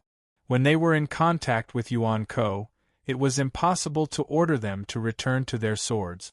There were only 2 ways to deal with this situation. One was to order the sword mistress to fully disengage from Yuan Ko. Then, the sword wielder would immediately issue the order to return the sword mistress to the sword wielder's hand through a specially created vent in the safety wall. This would allow the sword mistress to return to the sword wielder's hand and reset her personal shield. This was also the method that the sword maidens used in most situations. However, it was inevitable that they would encounter Yuan Ko who were particularly annoying. Those Yuan Ko would entangle the sword maidens of the sword maidens, making it impossible for the sword maidens to break away from them. In such a situation, the sword maidens had to take the risk themselves. In order to protect their sword maidens from being broken by Yuan Ko, the sword maidens had to take the risk to rush out of the wall and rush to their sword maiden's side. They had to use their bodies to grab the sword maidens and force them to return to their swords. Then, they would rush back to the wall through the nearest safe entrance. During this period, the sword maidens could only use their personal shields to resist the damage from the surrounding Yuan Ko. If they could resist the damage from Yuan Ko, they would be able to return to the wall with their sword maidens. However, if the swordsman did not manage to block Yuan Ko's attacks and lost the protection of his personal shield, he would most likely die on the safety wall. For example, there was an ancient sword wielder below Sword Immortal Ling Su. His sword maiden's personal shield had already been shattered, but she was being held back by a slime. The slime stuck to the sword maiden's body like plasticine.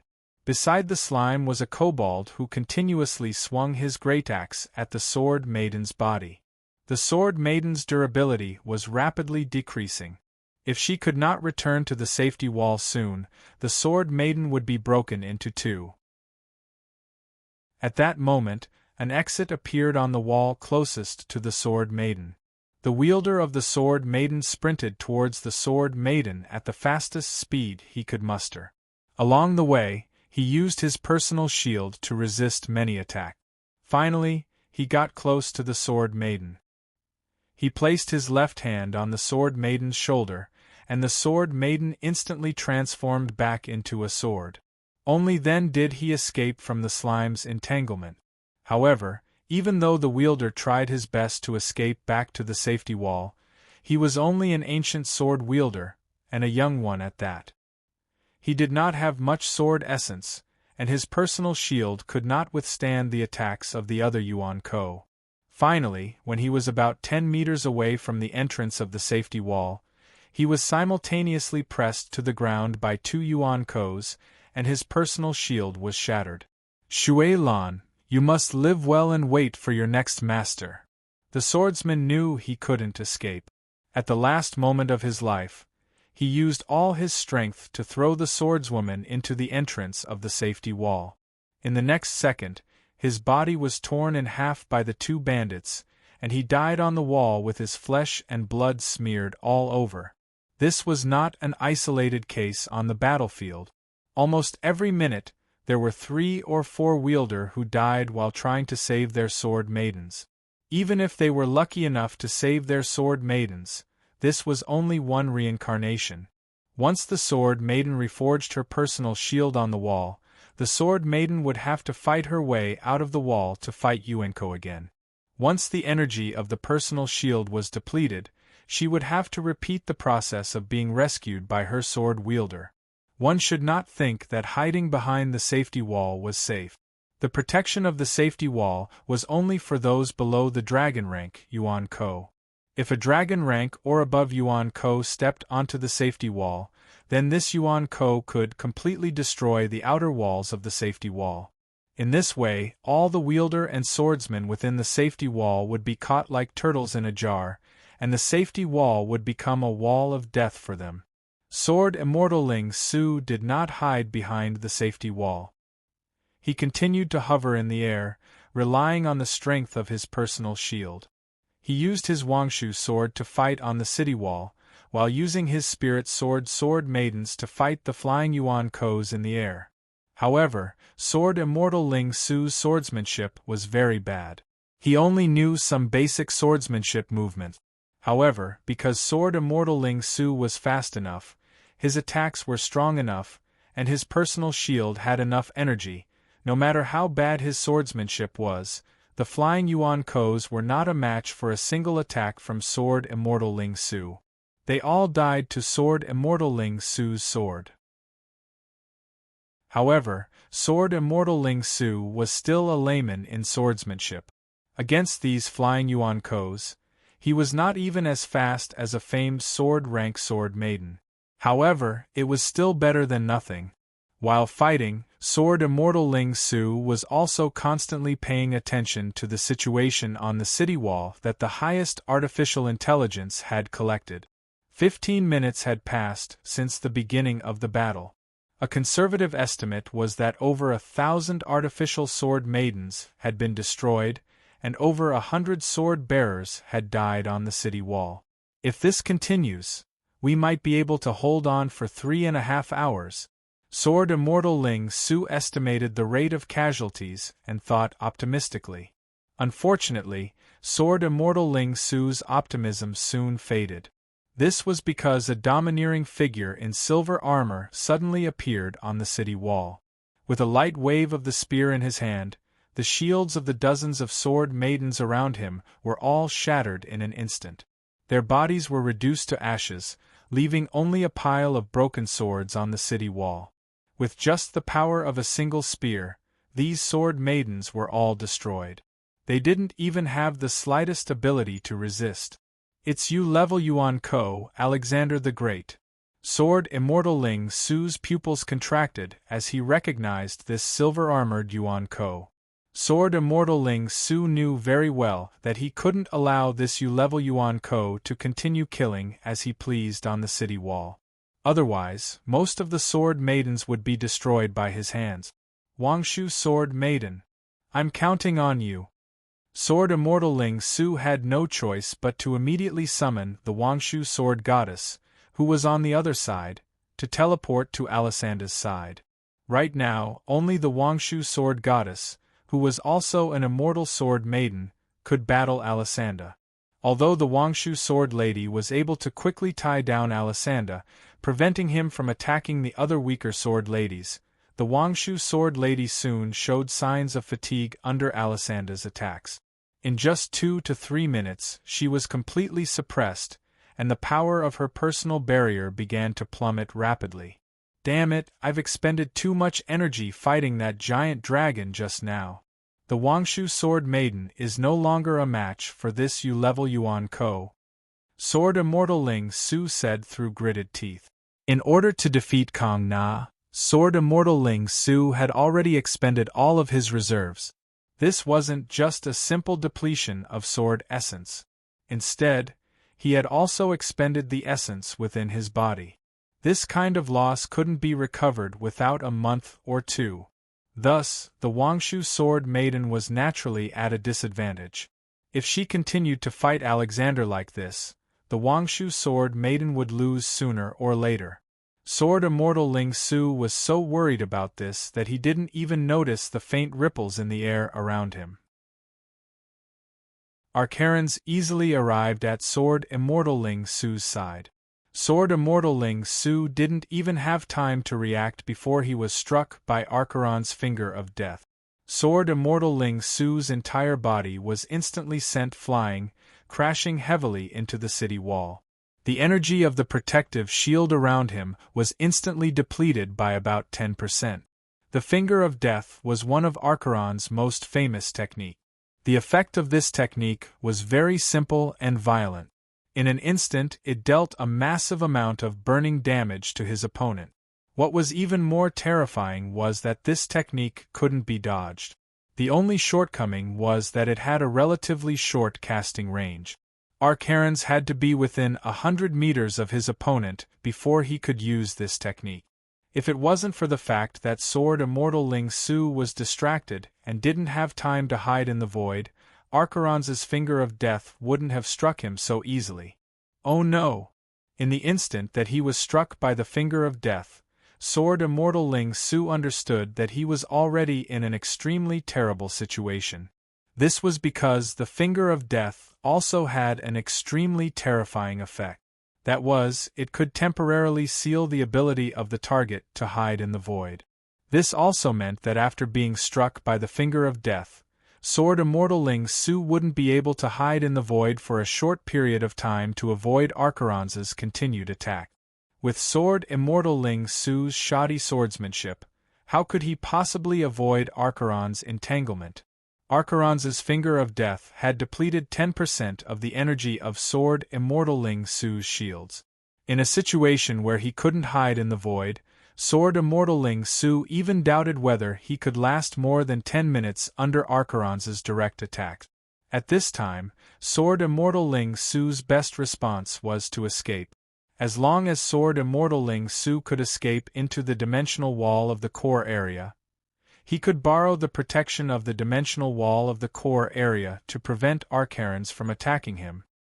He could also wait until the effects of the finger of death wore off to hide in the void and continue to command the Wangshu sword in battle.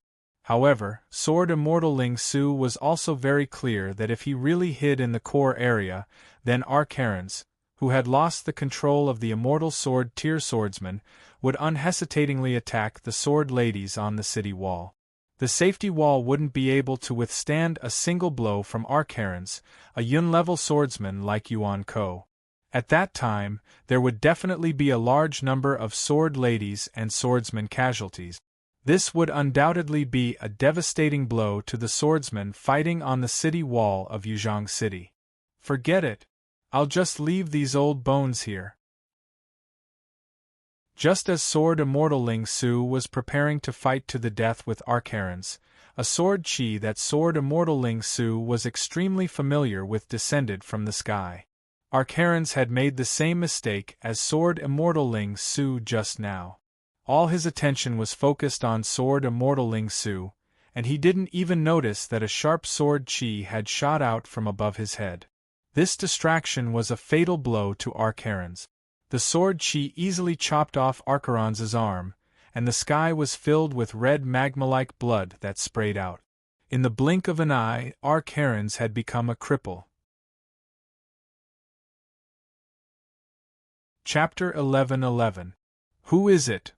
Archaron's, whose arm was cut off by the sword Chi, let out a heart-wrenching roar, but before his voice fell, another 5 similar sword Chi slashed toward his body. "Do you think you can still hurt me now?" Archaron's palm pushed forward, and a blood-red shield blocked in front of him. This shield firmly blocked Archaron's front, and these sword Chi simply couldn't hurt Archaron's body again. However, there was a prerequisite, and that was that the sword Chi had to hit him from the front. What Archaron's never expected was that the sword Chi that was about to hit the shield suddenly made a turn and directly bypassed the shield that Archaron's put up. With lightning speed, it slashed Archaron's body from behind, directly twisting Archaron's back into a bloody mess. Archaron's was so angry that he fell into a state of frenzy. However, these 2 sword Chi also allowed him to confirm the source of the attack. It was a human woman who was floating in the air with a long sword in her hand. It's actually a spirit sword level sword wielder. In the battle between humans and Yuan Ko for more than 1,000 years, a Yuan Ko at Archaron's level could determine the level of the other party's sword wielder just by smelling it. Therefore, when Archaron's found out that the other party was only a spirit sword wielder, he became even more angry. He, the dignified universe-level Yuan Ko, actually had one of his arms cut off by a spirit sword wielder who was 1 level lower than him, and his body was even twisted into a bloody mess. For the proud Archaron's, this was more than just a great shame and humiliation. Archaron's, who was blinded by anger, seemed to have forgotten the fact that he was a mage. His whole body directly entered the void, and in the next second, he appeared behind the woman, ready to use his magma-like fist to blow this damn woman into a pile of meat sauce. Stupid!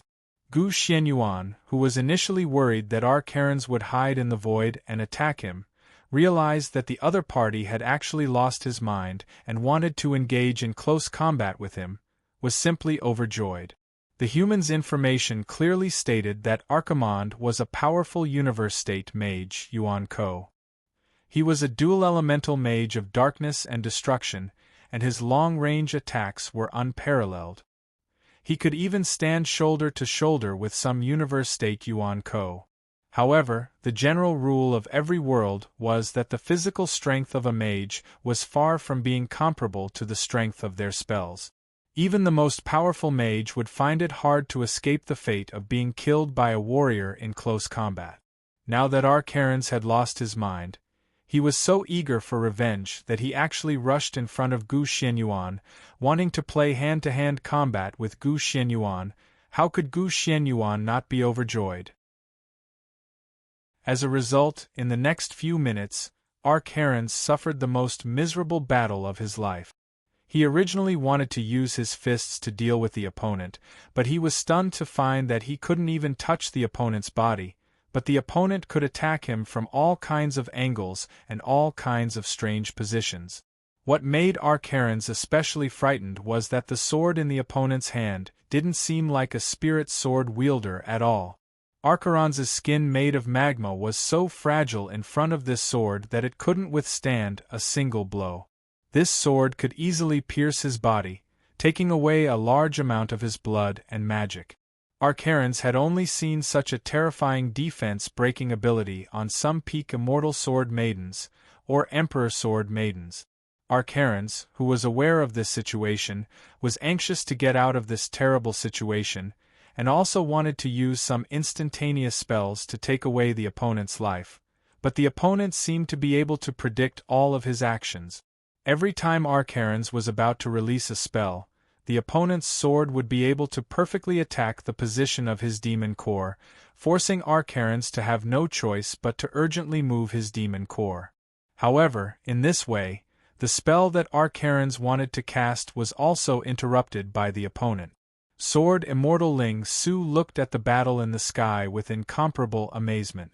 The powerful universe rank Yuan Ko was like a childish baby in front of the spirit sword wielder Gu Xianyuan, who was wantonly abused by Gu Xianyuan. A large amount of Archaron's flesh and blood was knocked down from the sky by Gu Xianyuan. These pieces of flesh and blood were fine when they landed on the city wall made of dimensional alloy, but once they landed on an ordinary house, they could instantly corrode a large hole in the house, emitting thick blood-red smoke. From this, it could be seen that even a piece of Archeron's flesh and blood that was knocked off had a powerful corrosive effect. Fortunately, Sword Immortal Ling Su had seen the battle between Gu Xianyuan and Kong Na before. Otherwise, Sword Immortal Ling Su wouldn't be incomparably amazed right now, but dumbfounded. At the same time, the reporters hiding behind the safety wall discovered this thrilling battle. They immediately pointed the cameras in their hands at the sky, and the civilians who were paying attention to every movement on the battlefield in the underground shelter also saw Gu Xuanyuan's heroic and invincible figure. Rip! Another large piece of flesh and blood was cut off by Gu Xuanyuan's sword. Although Archeron's powerful recovery ability allowed these severed pieces of flesh to grow back in an instant, this consumption came from the power in Archeron's demon core. Once all the magic in the demon core disappeared, Archeron's would only have a dead end and return to the dimensional vortex. Damn it! I've already consumed 20% of my magic power in such a short period of time. Amidst his anger, Archeron's looked at the magic power in his demon core and was horrified to find that 20% of his magic power had already been consumed in the battle just now. Such a huge loss made Archeron's sober up from his anger a lot, and then he scolded himself fiercely in his heart. I'm really an idiot. Why did I have to fight hand-to-hand with this spirit sword-level swordsman? Archeron's finally discovered his own foolishness, so he immediately made a change. In the blink of an eye, he slashed open the void and drilled in, disappearing without a trace. At this time, Archeron's clearly knew where his advantage was, and also knew even more clearly where the biggest shortcoming of a spirit sword-level swordsman was. Not long after Archeron's fled into the void, a finger of death shot out from Gu Xuanyuan's left rear without any warning. At the critical moment, Gu Xianyuan hurriedly used the move, 9 Swords of Mysterious Heaven, Sword of the Spring, forcibly blocking this death energy with sword chi. But this was just the beginning. In the next second, a total of 32 fireballs broke through the void from all directions, uniformly rolling toward Gu Xianyuan. However, because the speed of these fireballs was far slower than the speed of the Finger of Death, Gu Xianyuan was still able to easily avoid these 32 fireballs. But the trouble with this spell was not the fireball itself, but the path that the fireball passed through. Wherever these fireballs passed through the air, it began to burn. Even though there was no medium for the flames, they just burned in the air. This is Archeron's fire of destruction. Gu Xianyuan recalled the information about Archeron's in his mind, and knew that this was one of the unique skills that made Archeron's famous. These fireballs had an extremely magical power. Wherever they passed through, whether it was the ground or the air, it would all burn. And once they came into contact with these burning flames, they would immediately attach to the enemy's body, using the enemy's flesh and blood as a medium to burn. And these flames burned for an extremely long time. Even if there was no medium in the air, they could still burn for at least 20 minutes. What was even more troublesome was that these fireballs could endlessly roll in the air. These fireballs were like paintbrushes, and the sky was their canvas. These paintbrushes would slowly fill up the empty space on the canvas, so that in the end, the entire sky would be filled with raging flames. At that time, unless Gu Xianyuan escaped far away from Yuzhong City, she would have nowhere to hide from these flames. 9 Swords of Mysterious Heaven, Waterfall Golden Chrysanthemum. Gu Xianyuan of course knew the consequences of letting these fireballs roll continuously. So she slashed out with the Waterfall Golden Chrysanthemum without hesitation. Under the attack of the Waterfall Golden Chrysanthemum's huge sword aura, these fireballs were instantly torn apart and dissipated in the air. But before Gu Xianyuan had time to breathe a sigh of relief, another 32 fireballs rolled out of the void, continuing to fill up the empty space that had not been filled before. I have to enter the void and kill Archerons, otherwise those swordwomen on the city wall will be in trouble. Gu Xianyuan was not afraid of these flames, but she knew that once those swordwomen who were fighting on the city wall encountered these flames, it would be a terrible situation. But just destroying these fireballs would have no effect. With Archerons' power, he could continuously summon these fireballs. At that time, even if Gu Xuanyuan's sword aura was exhausted, she would not be able to consume Archerons' magic power. After all, Archerons was a veteran U-level Yuan Ko. Purely comparing magic power and sword aura, Archerons' magic power was far greater than Gu Xuanyuan's sword aura. Right now, there was only one way to stop Archerons, and that was to find a way to bully Archerons' side like before, so that Gu Xianyuan could forcibly interrupt Archerons' casting. But this time, Archerons learned to be smart. He hid in the void and refused to show his face. This made Gu Xianyuan unable to attack Archerons even if she had a whole body of sword aura. At this moment, Gu Xianyuan once again felt the powerlessness of a spirit sword-level sword wielder. She, who could not enter the void, had no way to completely kill U-level Yuan Ko. But Gu Xianyuan had to enter the void, otherwise the whole situation would be incomparably bad. Just as Gu Xianyuan was feeling anxious about this, the figure of sword immortal Ling Su came into Gu Xuanyuan's sight. How could I forget this guy? A trace of a smile appeared on Gu Xuanyuan's lips. It seemed that Archerons' good days were over. You're tuning in to the Phoenix Knights YouTube channel. Don't forget to subscribe and join us on this journey to catch the most captivating stories.